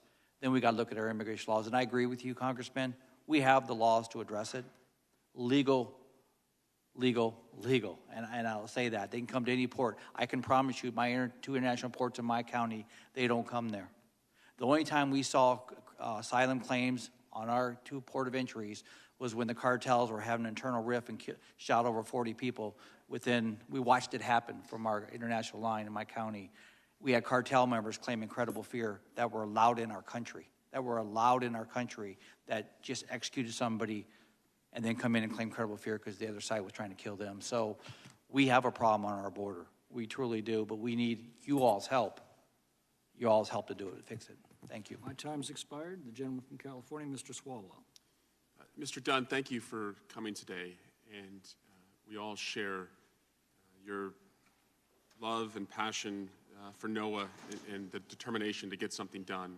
I have a family member, by the grace of God, is alive today after addiction, and also sadly know somebody who has died because of fentanyl. I also believe there's bipartisan support to take on China for its role in exporting fentanyl. And Sheriff Dannels, also thank you for doing a very hard job. Thank you, Congressman. 2 brothers who are deputy sheriffs, and you've got a very, very tough job, especially just where you are in the world. Would it help your job or hurt your job if you had 20,000 more Border Patrol agents assisting you on the Texas-U.S. border? Speaking on behalf of, Congressman, on behalf of my brothers and sisters from CBP, I would say that would help. Yeah, I agree. And we passed legislation in the Senate that would have done that. And I wish we could get a vote on that in the House. I also just want to talk to you. My brothers sometimes are a part of raids. You know, it's a car stop. You take guns and drugs out of the car. You put them on a table. You have a press conference. It's a deterrent to future criminals, and you show and hold up the law enforcement who did that. Sometimes they raid houses on search warrants, and again, they find illegal drugs and guns and paraphernalia. Do you consider those types of raids that your department have done, are those successes or failures when that happens? They're a little bit of both, I'll say, Congressman. A failure because the drugs are in the community, but a success because you all caught them. Yes. The reason I bring that up is because I think too often many of my colleagues on the other side have rooted on some of the chaos around this issue and don't want to be a part of the solutions or the change. And so recently there have been a number of tweets that my colleagues have posted. One of them from Mr. Gooden. It says, enough fentanyl to kill 140 million Americans was seized at the southern border in June. In honor of Overdose Awareness Week, I'm calling on Joe Biden to close his open border. Then Mr. Buck said, since November, enough fentanyl to kill 2.1 billion people has been seized at the southern border. We must secure the border and protect our children and families. The chairman of the Republican caucus, Ms. Stefanik, said over 800 pounds of fentanyl were seized at our southern border in October. This is Biden's border crisis. And this is just cheering on chaos instead of honoring the police who did the tough job, the hard work, and seized the drugs and took them off the streets. If we want to talk about some of the fentanyl facts, 96% of the fentanyl seized in the last fiscal year was seized at ports of entry. And 86% of the convictions around fentanyl coming across our border were convictions of U.S. persons. 86%. So we should talk about fentanyl. We should go after China. But this is chaos, what I'm seeing from my Republican colleagues. And when George Bush had successes, rightful successes, stopping the war on terror, I never heard my Republican colleagues say, well, someone was stopped from carrying out a terrorist attack. This is George Bush's terrorism crisis. We should celebrate law enforcement. We should not deride them and use them to make points that actually don't even land because the fentanyl crisis is not happening where you all are claiming it's happening. So I will take this opportunity, and I'll thank Sheriff Dannels and the men and women he works with, and I'll thank CBP for the hard work they do. And I invite my colleagues to join us, not in chaos, but in change. And finally, Mr. Roy's bill that is a part of this hearing would seek to end asylum, an asylum process that has brought to the United States some of the best minds in science, some of the best athletes in the world, some of the best diplomats like Secretary Madeleine Albright. One person recently said, with respect to Mr. Roy's bill and proposal, are we stupid? Come on. This country was based on good minds. Look at Albert Einstein. We gave him a piece of paper to come in. We are letting the Albert Einstein of this modern time slip away. It wasn't a Democrat who said that.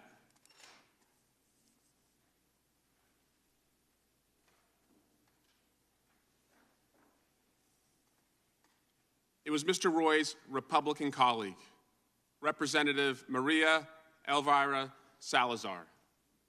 So I invite my colleagues, listen to your own colleagues who know better on this issue, because it could use a lot more change and solutions and a lot less chaos. And I yield back.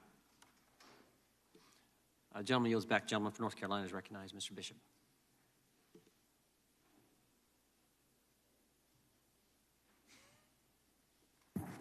Thank you, Mr. Chairman. Mr. Judge Samaniego. Yes, sir. Did you hear about the conflict between the Mexican army and the Sinaloa cartel in the city of Culiacan in early this month? I did. As described in The Guardian, it said that they captured Ovidio Guzman, who's son of El Chapo, prompting a wave of retaliatory attacks from cartel gunmen. After a night of violence, gunmen exchanged fire with security forces, blocking roads with burning vehicles and shooting at Army helicopters and police airplanes, bringing reinforcements to the city. According to one resident, heavy fighting raged for hours after Guzman, a key figure in the Sinaloa cartel since the arrest of his father, was arrested in the city early on Thursday. It goes on to say that residents were locked into their homes. All major roads into the city were blocked with burning vehicles, and gunmen attacked a military air base. It goes on. You would agree that the cartels are dangerous organizations, aren't they? They are. And they've come to have extraordinary capacity to operate in Mexico, to the point that they can take on the Mexican army. Isn't that true? I'm not sure if that's a true statement, but... Well, in this case, they actually had a running battle with the Mexican army where helicopter gunships were deployed to fire, and they were firing at them. There was an open warfare in the city.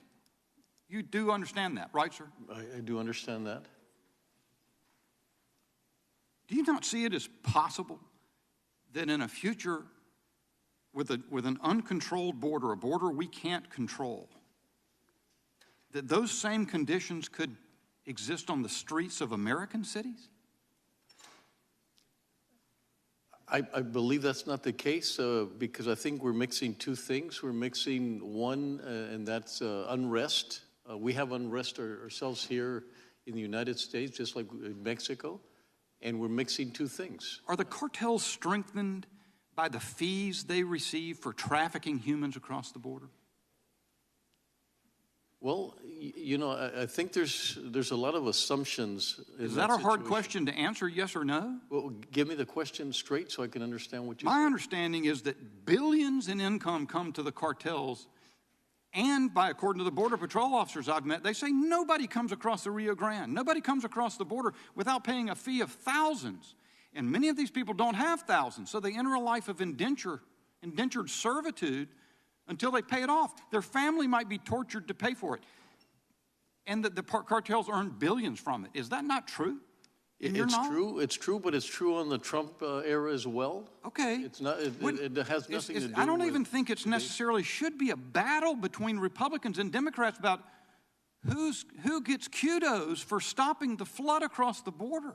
But isn't it true that the policy is strengthening the cartels, these dangerous cartels that can operate in the open and conduct open warfare with the Mexican army? Well, I think you're talking about the root cause, and that's a broken system. And we're having, we have to shoulder a broken system there in our community. So we just deplore it as a broken system. But we don't need to respond as if this is an emergency and a threat to the United States, that the same conditions could occur here? I'm not understanding how you're mixing the two things of trying to help asylum seekers. It's part of our Well, if this policy. transnational criminal cartel organizations that exist, and they're capable of doing what they're doing in Mexico, and they're being strengthened day in and day out, and their drug trade is producing profits and expanding their forces in the United States, isn't it just a matter of time and amount before they can do the same thing here that they do there? We've seen this for 50, 60 years, cartels doing that, and the fights that happen between them. We lived that, and we happen to be one of the safest. When Mexico was the worst in the world in violence, we were still the safest community in the country. So you're copacetic about it. You think there's not a threat to the United States? Well, there's a threat, but I cannot understand what we're here for. Immigration. We're here to discuss what's the right thing to do for immigration. And I've always said that when you mix the two, it gets very complicated. It's complicated enough to look at them separately, much less when you combine the two. When you try to talk about the drugs and try to talk about immigration, it gets so mixed up that you can't resolve it. So I'd like to really focus on the fact that we need to do the best thing that we can. You're very. I'm out of time. I'd let you go on. I question your conclusion about what's humane and what's not, and with that, I yield back. Well, thank you, sir. Chair recognizes the gentleman from California, Mr. Lieu. Thank you, Mr. Chair. Let me start off by noting that the chairman of this full Judiciary Committee lawfully defied a bipartisan congressional subpoena. Now, Mr. Dunn, thank you for coming here today. Sorry for your loss, and thank you for sharing your story and your efforts on working on the fentanyl issue. Judge Salmon, where you go. I have some questions for you about fentanyl. I agree with my Republican and Democratic colleagues that we need to tackle this issue. It's your experience, isn't it, that the overwhelming majority of fentanyl seizures occur at ports of entry and not from migrants bringing them across the borders. Is that right? That's correct. That's what we understand. That's what we know. We work so close with law enforcement, Border Patrol, ICE, and we do not get that suggestion that it's the migrants. And we talk directly to them. It's not the migrants that have that issue. It's at the port of entry by Americans, by the way, that are crossing into the United States more so than any other form that comes through our borders. And in fact, your experience is actually what the data shows. So I have an article here from the Cato Institute, which is a libertarian think tank. The title of it is Fentanyl is Smuggled for U.S. Citizens by U.S. Citizens. And what the facts from this article show are that in 2021, U.S. citizens were 86.3% of the convicted fentanyl traffickers. In addition, over 90% of fentanyl seizures occur at legal crossing points or interior vehicle checkpoints. So if we really want to tackle the bulk of this issue, what we want to do is strengthen technology at legal points of entry, at the ports of entry. We want to give Border Patrol more resources at these ports of entry to address the fentanyl seizures. And thank you to all the Border Patrol agents that the Republicans have highlighted repeatedly for how much they've been seizing in fentanyl because they're doing their job. And I'd like to ask unanimous consent to enter this article from the Cato Institute titled, Fentanyl is Smuggled for U.S. Citizens by U.S. Citizens, Not by Asylum Seekers. Without objection. So Sheriff Dannels, thank you for your public service. Thank you, Congressman. Do you know which American president said, for decades, the United States has not been in complete control of its borders? No. That president was George W. Bush in 2006. Are you familiar with Operation Intercept at all? I'm not. Okay. That was an operation put in by an American president that basically shut down the southern border for about 3 weeks. And then it was lifted because it was not sustainable. That American president was Richard Nixon. This hearing is titled Biden's Border Crisis. That is completely wrong. It is not Biden's border crisis. This has been a crisis for over half a century, from Nixon and every American president after him. They have not addressed this issue. I'm going to read you some comments from various American presidents. 80 to 90% of the heroin that comes into the U.S. today comes across our southern border. You know who said that? President Ford said that. Millions of undocumented aliens have illegally immigrated to the U.S. They have breached our nation's immigration laws, displaced many American citizens from jobs, and placed increased financial burden on many states and local governments. President Carter said that. The ongoing migration of persons to the United States in violation of our laws is a serious national problem. President Reagan said that. I was especially concerned about the growing problems of alien smuggling and international terrorists hiding behind immigrant status. President Clinton said that. I could go on and on. The only folks that can actually fix this problem is the United States Congress by passing laws. And we had a chance to do that with a bipartisan comprehensive immigration reform bill that passed the U.S. Senate on a bipartisan basis. And guess who stopped it? House Republicans. So it is simply a false narrative that this is Biden's border crisis. It is a crisis of over half a century, and the people that can stop it are we in Congress. I urge Republicans, instead of doing hearings and doing talking points, actually work with Democrats on a comprehensive immigration bill that will, in fact, solve this problem. And with that, I yield back. Chair recognizes the gentleman from Texas, Mr. Roy. I thank the chairman, Mr. Dannels, with respect to that previous point. There's been about 4.7 million apprehensions under the current administration. Is that unprecedented in your eyes? Yes. 2.7 million people have been released into the United States. Is that unprecedented, in fact, way off the charts compared to past numbers? Yes. The extent to which fentanyl is pouring into our communities, is that precedented? Yes. Or is it precedented? It's unprecedented, correct? Yes. Yeah. I heard. I would ask the Judge Samaniego, you testified that there's no invasion. There were 162,000 encounters in the El Paso sector alone in the first quarter of this fiscal year. Does that sound correct? According to Border Patrol numbers. 55,000 in December alone. Is that correct? We had the Democrat mayor of El Paso who has been busing people to New York City. Truth? Nope. The Democrat mayor of El Paso has not been putting people on buses, sending them to New York City. Not without notification at the other end. Okay, but they're putting them on buses and sending them to New York City. And New York City today is asking the federal government for money to process individuals that they're dealing with overflowing in New York City. Now, you testified earlier that you weren't getting help from the state of Texas. Now, the city of El Paso declared emergency, but has the county declared emergency? No. No, the county has not declared emergency. No, we did not. The earlier testimony that you had before, you testified that this effort to want to secure the border is racist. So here's a question for you. 50% of Border Patrol are Hispanic. Border Patrol overwhelmingly wants us to change policies to secure the border. Not just as some are testifying that we need more resources. I know that Mr. Dannels, Sheriff Dannels, testified that having 20,000 additional agents would be helpful. The answer to that is, of course.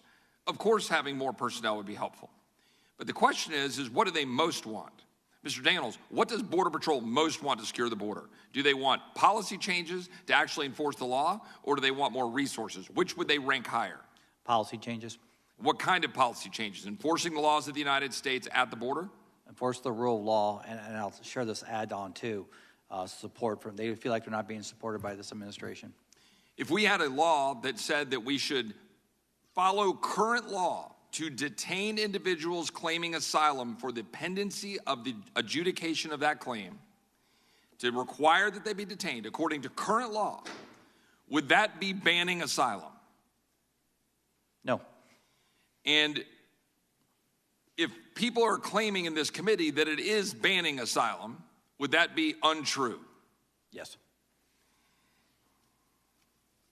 Hector Garza works in Laredo, Texas for Border Patrol. He's a friend. He is Hispanic.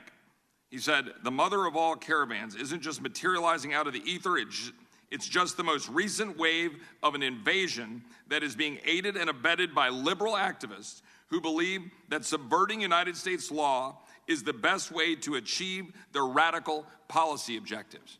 Mr. Dannels, do you believe that Hispanic Border Patrol agent Hector Garza is racist by describing what we're experiencing at the border as an invasion and suggesting that it is in fact the policies of liberal activists represented by my Democratic colleagues in this committee and in this House, that is what is subverting United States law? Do you believe that is racist? No. Judge Samaniego, do you believe that there, in light of your statement saying that these policies that are being promoted to secure the border, that you think that Border Patrol agent Hector Garza, a lifelong public servant working for the Border Patrol in Laredo, Texas, an Hispanic, a Texan, it's racist for that Hispanic American to say that it is an invasion, that his Border Patrol personnel are overwhelmed, that he believes that it is the liberal policies that are making a mockery of our current laws to say that we should enforce the laws, that we should enforce the laws on the books, that is in fact a racist statement by Hispanic Border Patrol agent Hector Garza? Well, it's a freedom of speech, and he can say whatever he needs to say. I can tell you that if you ask the Border Patrol in El Paso, they're looking for assistance, that we do not detain them because they don't have the space, they don't have the personnel. I appreciate that, but I would just suggest to you is that is not a racist statement to say that we should think we should secure the border. This chart, Mr. Dannels, can you see it from there? Can you see the uptick in the numbers here, way up here? Yes. That chart reflects the uptick in migrant deaths. That's 2020 to 2022. Almost 1,000 migrant deaths at the southwest border of the United States. We had 53 migrants die in a tractor trailer in San Antonio, cooked in the Texas heat. 57 were killed when a tractor-trailer crammed with migrants rolled over the highway, crashing in Mexico's southern state of Chiapas.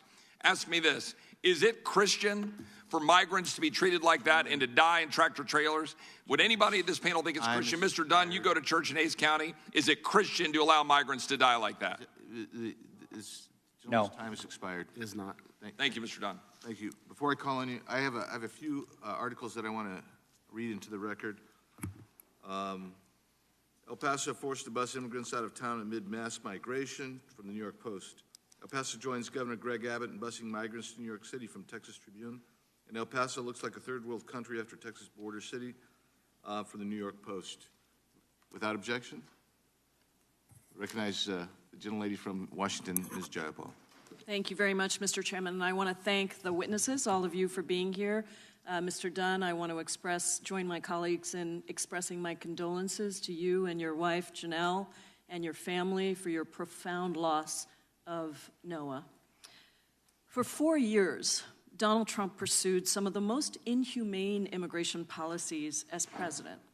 He cruelly tore thousands of children from their parents and did everything in his power to dismantle any parts of the U.S. legal immigration system and refugee resettlement system, a system that has been called the crown jewel of American humanitarianism, not by liberal radicals, but actually by the Association of Evangelicals. Today, my colleagues across the aisle want to go even further than Donald Trump, with policies that would effectively end asylum and place unaccompanied children in Remain in Mexico-type proceedings. Not even Donald Trump went that far. But don't take my word for how extreme this is. Even other Republicans have said that these proposals go too far, calling them extreme, and again, not liberal radicals calling them extreme, or calling them anti-American. That was from another Republican, other Republicans in this Congress. In fact, one Texas Republican said, and I quote, "Border security and immigration are two separate topics.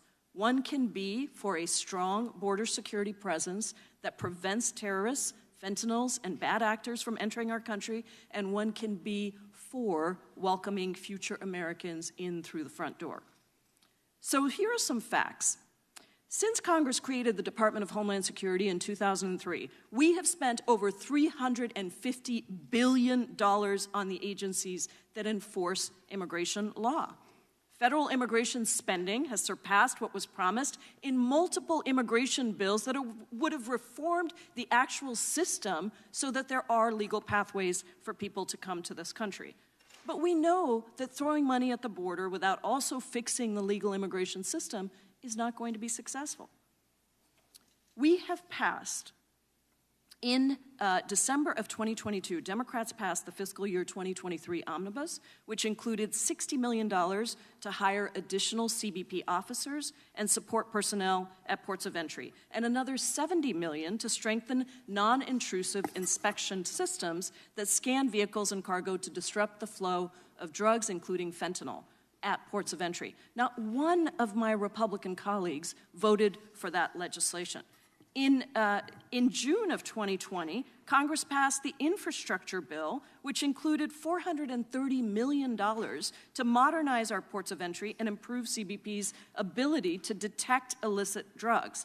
200 House Republicans voted against it. We put that money in because we know that over 90% of fentanyl is seized at ports of entry. Now, I understand that the issues that we are talking about today require my Republican colleagues to tell a lot of statements that aren't true, to use nativist rhetoric, words like invasion and flooding that have actually been used throughout the history of this country to demonize immigrants to this country, different waves of immigrants that have come into this country. But that is not the way that we are going to solve this problem. Judge Samaniego, I want to thank you for your service and also for sending us the wonderful Congresswoman Escobar, who is such an important voice here on this committee and in this Congress. I want to call your attention to this chart that shows that when the Biden administration rolled out a clear process for Haitians to seek admission into the United States in June through August of 2021, and then again beginning in April of 2022, the number of Haitians presenting themselves at ports of entry increased. In fact, as we maintained that clear legal process for Haitians, people coming outside of the process basically ended. In your experience, meeting with people seeking safety, do you hear a persistent desire to follow a legal process to enter the United States? Absolutely. I've seen some incredible situations where they're waiting in Juarez under very difficult circumstances, and sometimes the only reason they cross is because it gets so difficult for them. So they really are interested in doing the right thing. And I'm glad you mentioned the separation of children. There's nothing more heartbreaking. And I want to give credit to our Congresswoman who's really stepped up. So sometimes it doesn't take a law, it just takes a person in El Paso and everywhere else. No longer is a separation of children because she found it to be offensive.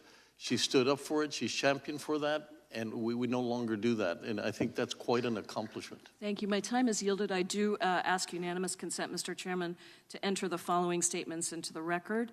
The American Immigration Lawyers Association, Church World Services, Coalition for Humane Immigrant Rights, First Focus Campaign for Children, Human Rights First, Kids in Need of Defense, National Immigration Law Center, National Immigration Project, Project on Government Oversight, and the Southern Border Communities Coalition. Without objection. I recognize the gentlelady from Indiana, Ms. Spartz. Thank you, Mr. Chairman. Judge Samaniego, do you believe in the rule of law? Pardon me? Do you believe in the rule of law? Absolutely. So let me ask you a question. You were talking about asylum seekers. How many of them are actually legitimate asylum seekers, cases percentage-wise, based on the current law? I think that's an impossible question because they have the right to say that they have credible fear, and it's not my position or my role to determine whether that's true or not, but that's the court. What the cases, when you go and look at these cases, what is the percentage of them actually legitimate? What do you assess? That is actually was not abuse? From the stories I've heard and what they go through and how they're persecuted in their countries and how, how they're treated, and it's not economically driven as much as it's fear driven. So what is the percentages actually that could be legitimate? When I was in Texas, a few years ago, and I talked to some people there, I actually been in El Paso too, it was under 10%. I'm not sure if this number changed now, but would you say that majority of them are not?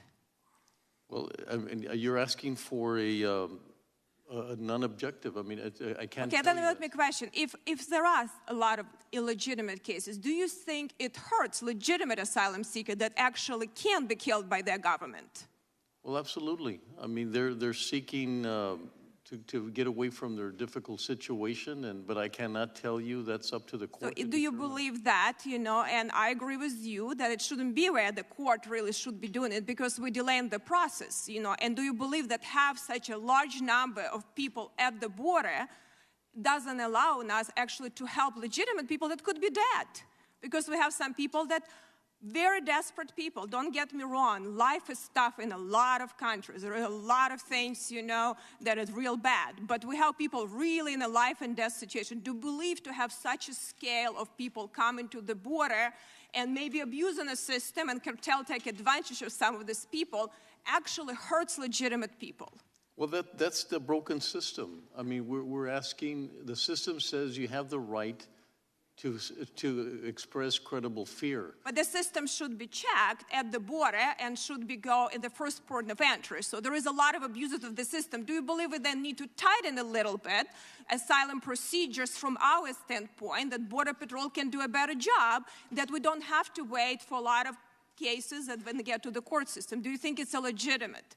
I can tell you that the number of times that a migrant is vetted is unbelievable. But they're not vetting for credible fear right now because they're so overwhelmed that they just say, I have a credible here. Cartel gives you a piece of paper, say what you say the right thing to do, and they just let you go. And hopefully they give notice to appear. Some of them don't even give them anymore because they cannot process it. It's becoming a situation where it's becoming, no one can handle this amount. So Do you believe we need to improve that from your perspective, that it's not enforcement issue, that enforcement law needs to be tightened? Is that?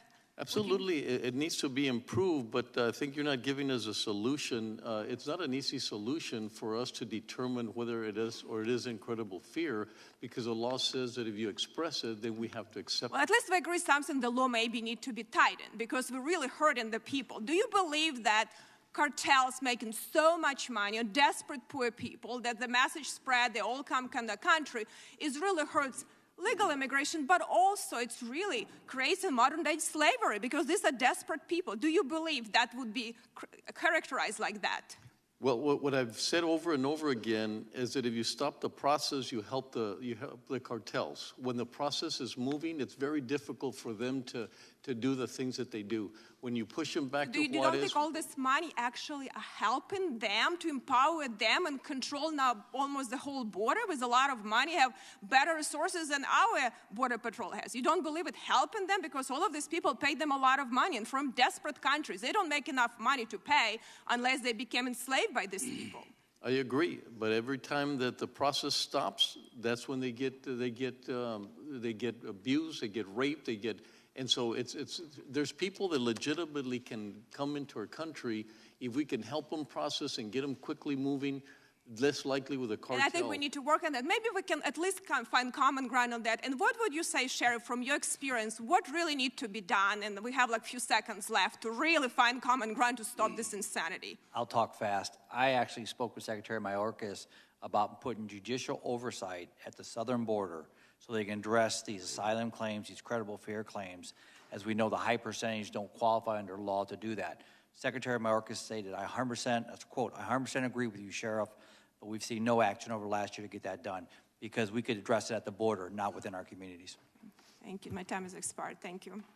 I now recognize the gentleman from California, Mr. Correa. Thank you, Mr. Chairman. First of all, Mr. Dunn, I also want to convey my condolences at your loss of your son, Noah. I'm a father of 4, and every day I pray for my children. I'm also a Little League dad, and I've seen young children go from promising athletes to drug rehab. Terrible situation. Drug abuse, the scourge in our society, does not discriminate. Working hard to make sure nobody falls victim to the scourge. And Sheriff Dannels, I also want to thank you for your good work. Thank you, sir. I have a brother that served the LAPD for 30 years. Thank you for your service. He's got some interesting stories. Yeah, I bet you do. You mentioned human trafficking. You mentioned $3,000. Is that the price to smuggle a human being to this country? No, it's $7,000 and up to be smuggled by the criminal cartels. For the drivers that are coming to my county, going to 3 hours north to Phoenix, Maricopa County, it's $3,000 per person. I just got back from Central America, and the going price now is about $22,000. And most of the women, 80% of the women, by the time they get to El Paso, to our southern border, are either raped or sexually abused. Yes. And I would say that that's a lot of desperation, putting yourself at risk. A woman preparing herself for that eventuality and paying $22,000. I would agree. You know, like many of us here, I've had the opportunity to go to the southern border, El Paso, San Isidro, Canadian border as well. My job in Homeland Security. Only have 3 minutes left, so I'm going to talk about the San Isidro border crossing.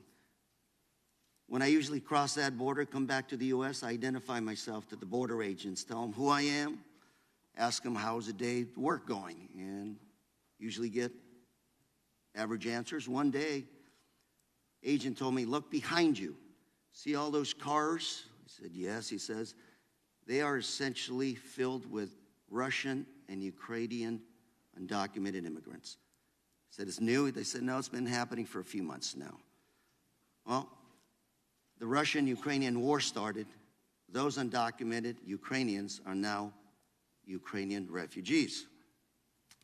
April of 2022, less than a year ago, I went back to San Isidro, actually to Tijuana, Mexico, to visit a refugee camp of Ukrainians.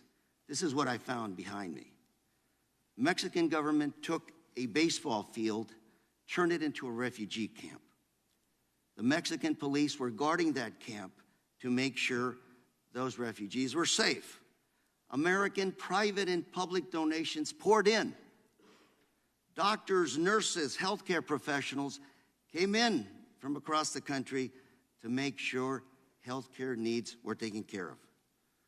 This became a processing center for Ukrainian refugee camps. Refugees would come in 24 to 48 hours.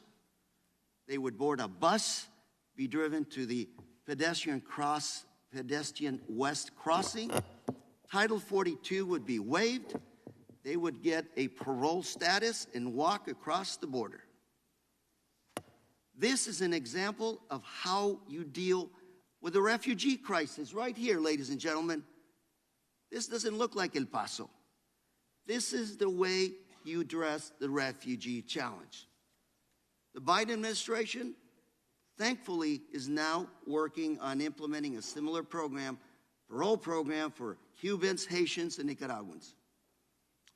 But we still have the Afghanis that fought alongside our troops that are still hanging out there somewhere. Same thing for Syrians.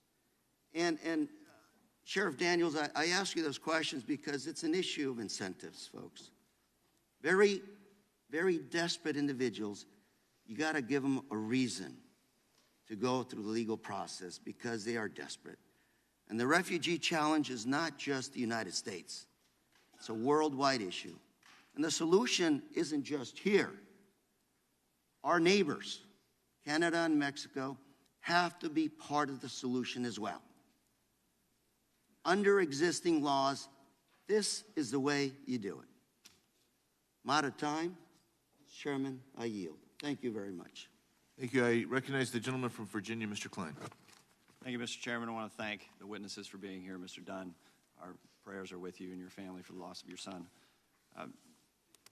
This hearing is designed to bring to Washington the concerns of the people at the border about this border crisis and seek out its origins, which are clearly down at the other end of Pennsylvania Avenue in the White House.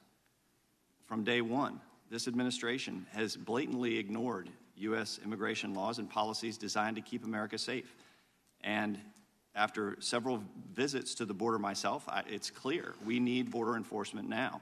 The open border and amnesty policies have made this crisis worse every single day. It encourages more vulnerable populations to make what is a very dangerous journey.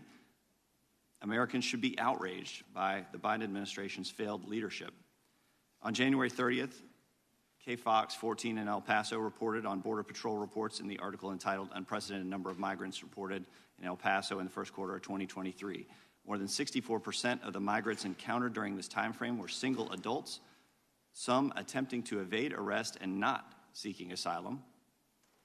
Unaccompanied children encounters increased by 59% in the last fiscal year of 2022, the same time frame, as opposed to 8,000 unaccompanied children encounters. El Paso sector recorded only 5,000, so that's up. The sector led the nation in the first quarter of the fiscal year with total migrant encounters across all 20 U.S. Border Patrol sectors. Agents apprehended 37 individuals with criminal records, rescued 61 migrants, including tender-age children, some abandoned in the remote desert, and intercepted 22 narcotics loads. A defense attorney in El Paso, a juvenile defense attorney, stated youth are getting more involved with crime, huge increases in weapons, and he thinks it's just because they're getting money to pay for these weapons, and how they're earning that money is from drugs. I see a lot of kids are helping the human smuggling, and that's a big problem.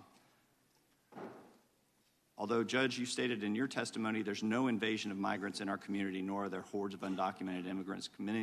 Crimes against citizens are causing havoc in our community. When you see an increase in children helping human smuggling, how is that not the case? How is it not the case that these policies are contributing to the delinquency of minors in your area? And once again, I don't see the correlation of things that are going wrong with our country and sort of saying that it's influenced by our immigration or people coming through. Like I said, we don't see that. We try our best to deal with the circumstances at hand, and then we try our best to move people along. And I've said over and over, you guys have the luxury of being Democrats and Republicans. We have to be public servants, and that's all we can do. When they come across, we do not manage who comes across. We manage how to process them in the most possible, the best possible way. And I've said over and over, El Paso really thinks as a nation. I think people think that we just focus on our situation there at the community, but we don't. We're really concerned about having New York having to deal with that, having Chicago deal with that. We've talked to each one of the mayors, and we're working. I think if we were to put in more of a national system of allowing communities to say who needs the migrants and then helping us to process them there, and I use the Houston model, is just exceptional. Every single day, 52 come in, they go back to Houston, they go to the bigger hubs, and we move them through. And so that's where we need your help. We need your help, not to whether or not what we're doing is right or inaccurate, but the fact that it's a community that really shoulders a tremendous amount of a broken system. Well, and you say that the transportation of these individuals to other cities is necessary to prevent your community from descent into chaos, correct? No, that's not true. So you're fine keeping them all in your jurisdiction instead of sending them to other locations? We would welcome them, but it's a shame that they're concerned about being close to the border because of how they're going to be treated and how they're going to be deported, even if they shouldn't be deported. So you've got migrants wanting to move into the interiors simply because they don't feel safe.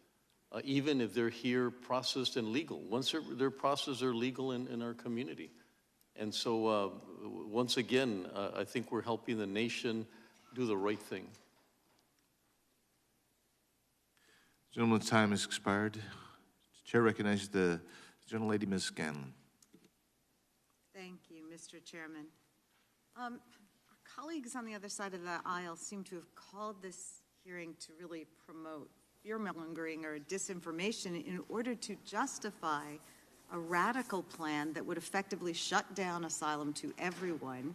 And the plan is so extreme that their Republican colleagues have objected that it's ineffective, inhumane, and even un-American. And what I find particularly pernicious is the attempt to conflate the issues of migrants seeking legal asylum through our legal processes with the very real scourge of fentanyl trafficking, which, as CBP data demonstrates and Judge Samaniego has testified, overwhelmingly comes through the ports of entry in trucks and cargo ships, not on the backs of migrants trying to flee poverty or violence in their home countries. By falsely suggesting that migrant families seeking asylum are the source of the fentanyl epidemic, we can't even start to craft policy measures that could actually address either of these issues, the fentanyl crisis or the humanitarian issues raised by the push factors in South and Central America and our immigration laws. So I don't want to waste this opportunity, and since most of my experience before coming to Congress has to do with how badly broken our immigration laws are, I just wanted to focus there. How do we handle the increase in asylum seekers at the southern border with real fixes like some of those that Judge Samaniego has suggested? As I suggested, we do need to address the root causes of migration, but we need to have functioning pathways here in this country that people can pursue. I mean, I've represented enough folks seeking asylum to know that there aren't functional pathways. I think we heard a statistic that only a small percentage of people seeking asylum are actually entitled to it. That's not true. The statistics vary very widely across the country, but in some areas, particularly on the border where there are less friendly judges often, the rates are very, very different than in other areas across the country. So, Judge Samaniego, you are not an immigration judge, are you? You don't adjudicate asylum claims. We do not. Okay, I did want to clarify that. Now, a couple years ago, I had the opportunity to visit the border and speak with Customs and Border Patrol, Homeland Security agents, and advocates, and did see that there is a humane process available there. And I really appreciate that. Why do you think that's been so successful over the years, particularly when compared with other cities and counties along the border? I think one is that we've accepted to be humanitarian, and when you do not start at that point, then you don't create processes, you don't create ways to handle them, the NGOs are not working with you, the Border Patrol doesn't work with you. So I think the moment that you make that determination that you're going to be humanitarian, it forces you to come up with systems to help out. And there are some, for example, there's things that we could do. The Venezuelan population dropped tremendously as soon as the Border Patrol has an app that you can now, from your country, you can begin to apply. And we're talking about vetting the credible fear. So you're able to do a little bit of that, and the numbers dropped tremendously. I think also I was able to talk to the ambassador from the U.S. to Mexico, and he talked about what do we do at the origin. The point of origin is very important because we know that, for example, why is Colombia not treating Venezuelans properly, and then Venezuelans have to leave their country to come to our country.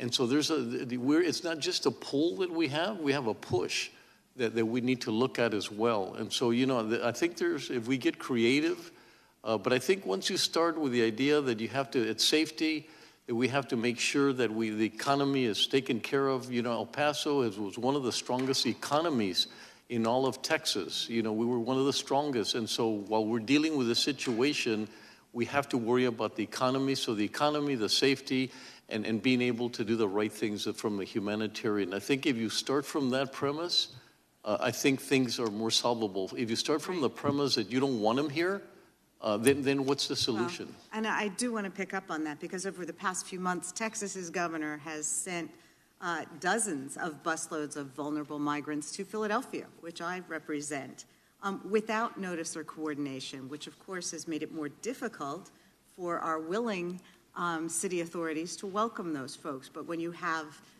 2 buses dumped on New Year's Eve morning before 6 o'clock and you have vulnerable people without coats, it's very difficult. So I appreciate your insight that cooperation can smooth over many of the issues that we're dealing with. I see my time has expired. I yield back. Thank you, Congresswoman. I recognize the gentleman from Wisconsin, Mr. Tiffany. Judge Samaniego, you said in one of your answers earlier that people come here because they're passionate, and you've advocated for allowing people to come in here. Do you think that's a reason why we should allow people into America on a legal basis because they're passionate to come to America? Well, no. I said they were here for different reasons. They just happen to be passionate as an additional component. I mean, they come because they're fearing what's happening in their community. I've talked to, like I said earlier, when they tell you that every day their mom or their dad calls them and says they come here looking for you every morning and they want to know where you're at, that's why they're moving in this direction. Thank you. I'm really glad this issue in regards to Governor Abbott moving people to various cities around the country has come up. Have you been critical of Governor Abbott for what he's done? Absolutely, because when you send someone that's not organized and they don't know who's on that bus, and some of them are not sponsored, that's a huge burden on that community. Have you been critical of the Biden administration when they've flown people all over the country in the dark of night? I don't know of that taking place. I apologize. So you have not seen, for example, I have an article here entitled "Biden Administration Quietly Flies Illegal Immigrants to New York in Middle of Night," and we just heard from a fellow member on this panel saying they're doing it in Philadelphia also. Do you think that's right for the Biden administration to do that? Well, I think it's an indication of that they have to decompress, because when we get flights that are going out, it's to decompress the system there with the Border Patrol and has nothing to do with our community. So did you give the benefit of the doubt to Governor Abbott and say, well, maybe they're decompressing these people on their trips to these cities? Well, I mean, isn't it the same thing, Judge Samaniego? No, it isn't, because it's not coordinated. We've never gotten a call from the governor to tell us, hey, what do you need? How can we help? How can we do things? No, and we just get buses. I really appreciate that. Biden administration quietly flies illegal immigrants to New York in the middle of the night. That's what they're doing. We'll be happy to share this article with you so you can see what's happening there. Thank you for your answer. Sheriff Dannels, I was in your county in June of 2020. What's changed since June of 2020? Well, we went from, just to put it in perspective, around 5% of my jail population was border-related, up to almost 45% now, 45%. We've seen the pursuits. Last year, we put 180 people in jail for pursuits that were deadly pursuits. When I say deadly, driving at 100 miles an hour plus, endangering communities. Some resulted in deaths. Some we interdicted before they killed somebody. We see the flow of public safety challenges in our community based on this border every day. So it's changed drastically as a result of this border. Because what I heard from you sheriffs is that there was good coordination all the way from the local level, all the way up to the federal government, June of 2020, and that there was some control the border was becoming more secure. Is that generally an accurate statement? Yes, Congressman. In fact, Border Patrol, when I pull up to the scene to help my deputies, the troopers, officers, or agents, they always make a point to come over and say, Sheriff, thank you for what you do. Thanks for being a voice for us. We heard earlier that, I can't remember who it was that said that the increased fentanyl is not tied to illegal border crossings. Do you agree with that statement? No. And why not? The criminal cartels are exploiting our border, whether they're trafficking children, adults, males, females, whether they're human smuggling for profit, or they're doing illicit drugs. Either way, the criminal cartels are exploiting a border, and I keep hearing the different words about how it's controlled. It's not effectively managed right now, and until it is, the cartels are they're the winners of this. Those of you on the other side of the aisle, you can continue to wear blinders, or you can do photo op trips like the president did down to El Paso, where they clean up that region before he comes in. You can do that. But the American people are seeing very clearly what's going on. And now that we're in the majority, we're going to try to identify this as much as possible, because you're hearing the truth here from people like the sheriff, from the fentanyl families. And I hope you're meeting with those fentanyl families, because it's directly tied to the border. I want to just close with this. I hope as we go through this process, we also get more information out in regards to the NGOs, the International Organization for Migration, which has weaponized immigration into this country all the way from Panama up to the southern border. I hope we dig in deep to those NGOs that are complicit in the greatest human trafficking operation perhaps in the history of the world. I yield back. Chair recognizes gentlelady from Pennsylvania. Is that right, Ms. Dean? Yes. All right, Ms. Dean. Thank you, Mr. Chairman. Thank you to all our testifiers for being here today. We benefit from your experience and your service and your knowledge and your heartbreaking family experience. You know, before I ran for Congress, I was a professor. For 10 years, I taught at LaSalle University in Philadelphia, teaching writing and rhetoric and ethics. And that's why I can't help noticing the words so often used by my Republican colleagues when we're talking about both of these tragic issues. Words like hordes, invasion, crisis, open border. It's purposeful. They want the American people to be scared. They want us to feel threatened. They want to create divisions because othering people makes it far easier to mistreat them. The reality is there is no invasion. There are no hordes of invaders.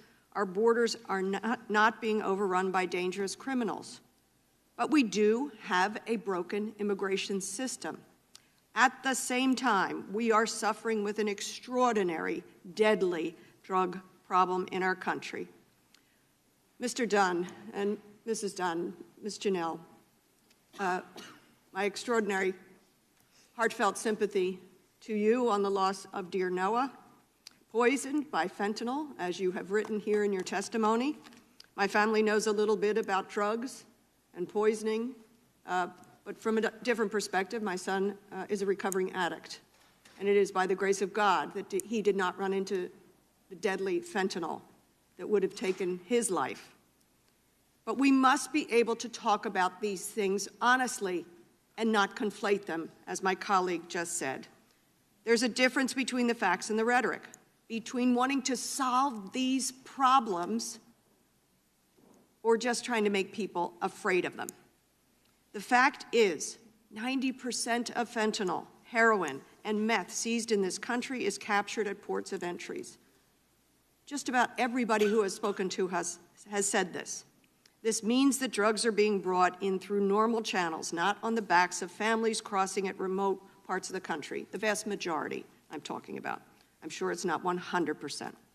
In fact, CBP reports that drug cartels are now recruiting Americans to bring fentanyl into this country, not undocumented immigrants. And we have a horrific problem. Like your dear Noah, we are losing more than 100,000 people a year to overdose. More than 70% of those fentanyl. I wear this band for the son, a 24-year-old son who died of an overdose, fentanyl poisoning. And sadly, it's not one anymore. This band now represents at least a half a dozen in my community whose children have lost their lives. But let's get serious about it. Let's stop demonizing the immigrant who comes and asks for help. Judge Samaniego, I understand, and I have been to El Paso, to the port of entry. It's the second busiest border crossing in the United States. You interact with a large number of these people who are, and they're people seeking safety and humane treatment. Can you tell us just a couple snippets of why they are coming across? And I said earlier, a large number that you hear is that they were in their country, they were abused, they try to defend themselves, and they get targeted. That's one big category, where they're just trying to do the right thing in their own country, but their own country rejects them, and then they target them. That's a big part of it. And a lot of it, like I said, is just, it's not, the economy plays a second part of it. Obviously, the economy is worse, and that's not a reason to come to our country because of the economy. But they're really driven by the fact that they can no longer live in their communities. And we know that we've seen these numbers for a large number of years, not just under the Biden administration. I think in your testimony you wrote at least the last 4 years you've had increased numbers. Absolutely. Can you speak to what you also said in your testimony, which is this, what I'm so concerned about, which is the false racist narrative that is being promoted here today and is promoted day after day here in Congress? Well, you know, if anybody's concerned with that, it's us. I mean, that narrative was picked up by a shooter that, at the Walmart situation, and we hear that, and it concerns us as a community when you say racism and invasion and all of these things. It makes our community extremely nervous because then we might get targeted for being that community and for being humanitarian. And so I do ask, for this words to be settled in a different way. You don't need to say invasion and, all of these things that are happening across the border. We're a community that works really hard.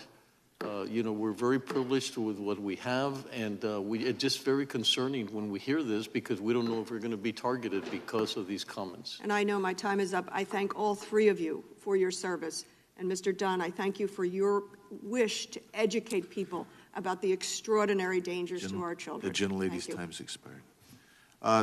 Chair recognizes the gentleman from New Jersey, Mr. Van Drew. Thank you, Chairman. First of all, Mr. Dunn, as everybody else has said, and I know we've been repetitive, but it really is heartfelt.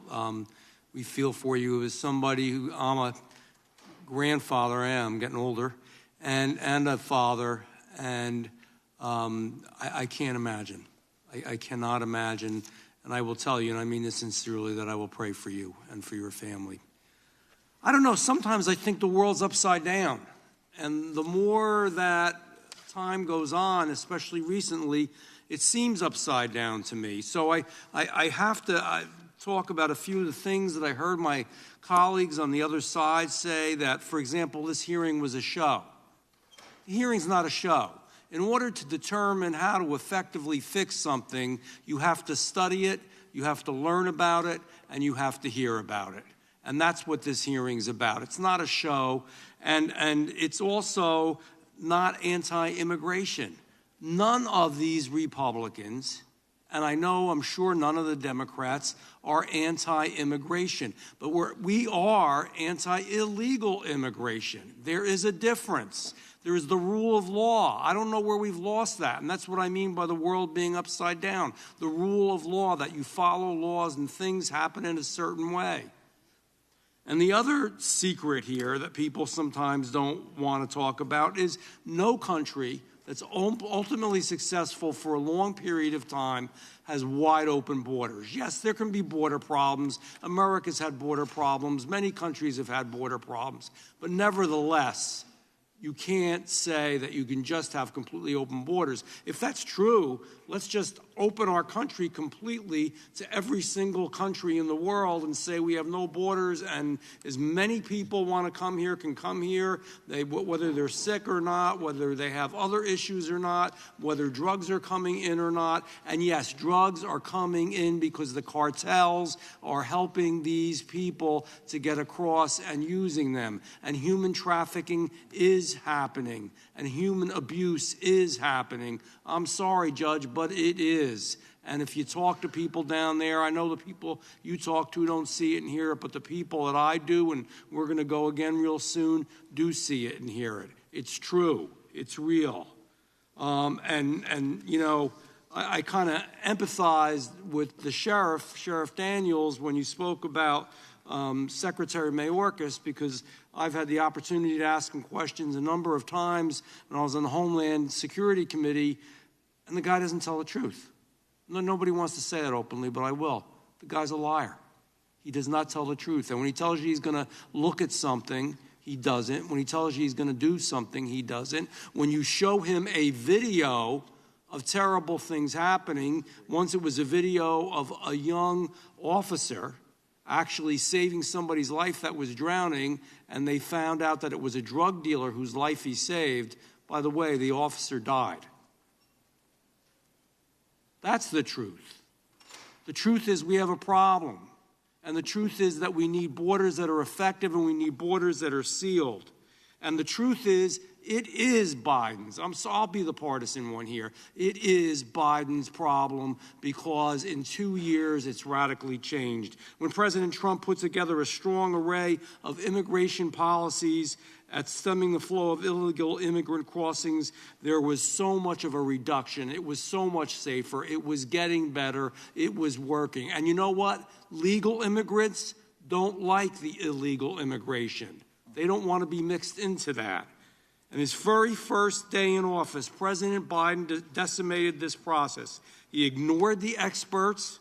He ignored the expert advice of those serving at the borders. He turned his back on the millions of Americans that live in border communities. Does anybody care about all these people that are being overrun? Well, we're all going to care soon, because we're all going to be overrun. And that's not hyperbole. It's not extreme. They're being shipped all over the country. He ended the construction of the wall. He refused to deport any illegal immigrants for the first 100 days, so he terminated the declaration of a national emergency at the southern border, all in one single day. Did we put out a message that we wanted illegal immigration? Absolutely. And you know all the things that have happened since and how many gotaways have got away. But I wanted to ask something to the sheriff, because I don't have time. I'd love to talk on this longer. Kamala Harris was appointed the border czar. So that means she should know this border in and out and in every way, along with Mayorkas. Has she? Have you had a lot of interaction with her? I'm done talking, but can he answer that at least? Yes, gentleman's time has expired. You may answer that question. No. No. I hope everybody heard that. That's the answer. That's the truth. Thank you. The gentleman's time has expired. Recognize the gentlelady from Texas, Ms. Escobar. Thank you, Mr. Chairman. I'd like to also join my colleagues, Mr. Dunn, in expressing my heartfelt sympathies and condolences for the loss of your son. Sheriff Dannels, thank you for your service to your community and to our country. And again, Judge Samaniego, I'm so grateful for your compassionate and strategic leadership and your partnership with the federal government. Really appreciate your testimony here as well. You know, for anyone who really, truly wants to understand what's happening at the border and to depoliticize this, we've got to take a step back and acknowledge that what we have been seeing is an historic refugee crisis impacting our Western Hemisphere. And it started in 2014 as we began seeing record numbers of unaccompanied minors, and it has continued through the years. When folks credit Donald Trump for limiting migration, I want you to look at what the data shows, which is the only time we saw a drop during the Trump administration was in the weeks after the country and the world shut down because of COVID. And the apprehensions began increasing again before the November general election in 2020. So let's operate in truth and facts, or we won't be able to achieve any solutions together. And I'll tell you, there's no one who wants a safe, secure, well-managed border than those of us who live and work on the border, than those of us who raise our children on the border, those of us who have pledged our service to the border. So to my Republican colleagues, I will work with anyone who wants to achieve what I hope we all want to achieve. And so how do we do that? How do we solve this challenge? I'll tell you how we don't do it. We don't keep doing more and more of the same. The definition of doing the same thing over and over again and expecting a different result is insanity. What have we been doing for decades in America? We've been addressing immigration as a border-only issue, and that is an expensive failure. So how do we solve this? Number one, Congress needs to open up legal pathways. We haven't done that in decades. For many of these migrants, there is no line for them to get into. There's no right way for them to use, except for asylum, which is legal. We should also recognize that our country needs immigrants. I don't know about you all, but every CEO I talk to says we need a labor force. I have had CEOs from different parts of the country tell me, can we have some of those asylum seekers in our community? Because we can't get anybody to go to work. So we need to recognize how advantageous immigration is for America. We also need to modernize our processing and include a federal civilian workforce so that, Judge, you don't have to step in and fill in where the federal government has failed. Most importantly, we can depoliticize this work and work for real solutions. So if we want to end the scourge of fentanyl, I sure wish my Republican colleagues would have voted for the bipartisan infrastructure law, which funds technology at our ports. If you want to help defeat the cartels, fund the president's budget as he applies historic resources to do this. If you want to erode the power of the cartels, advocate to end Title 42. And if you want to secure the border, I sure wish you would have voted for historic funding for the Department of Homeland Security in December. But every member of the Republican Party, every colleague actually on this panel who is a Republican voted against that funding. And in fact, in December, President Biden asked for $5 billion for the Department of Homeland Security. Republicans cut that in half and then voted against it. Judge, in that funding was money for communities like ours, for governments like yours that help partner with us. If the Republicans would have had their way, and if that funding wouldn't have made it to you to help, who or what agency would have been hurt the most? Oh my goodness, just a fact of not having the funding, obviously everybody gets hurt because now NGOs have to step in without any money. Everything gets shifted away from what they need to do. I can tell you FEMA helping us really took that was such an incredible opportunity for us to be able to shelter, to process, to do the things that we wanted to do in a very organized manner. And when you can't help, what agency has to pick up the burden? What federal law enforcement agency? Well, the Border Patrol. That's Border right. Patrol. They feel, that's why we have such a great relationship, because they know that if we weren't doing our job with the community, they would have to have, there's 1,200, they have 1,200 beds available. Sometimes they got as much as 5,500. When we help them, the flow comes through, they're feeling good about it, and we take all that pressure away from the federal government. Thank you, Judge. My time has expired. I yield back. Right now. Before we go to our next interlocutor, I guess, do any of you need a 5 or 10 minute break? We do. Okay, so we're going to recess for 10 minutes, or the sound of the gavel. We're in recess.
Let's just keep it.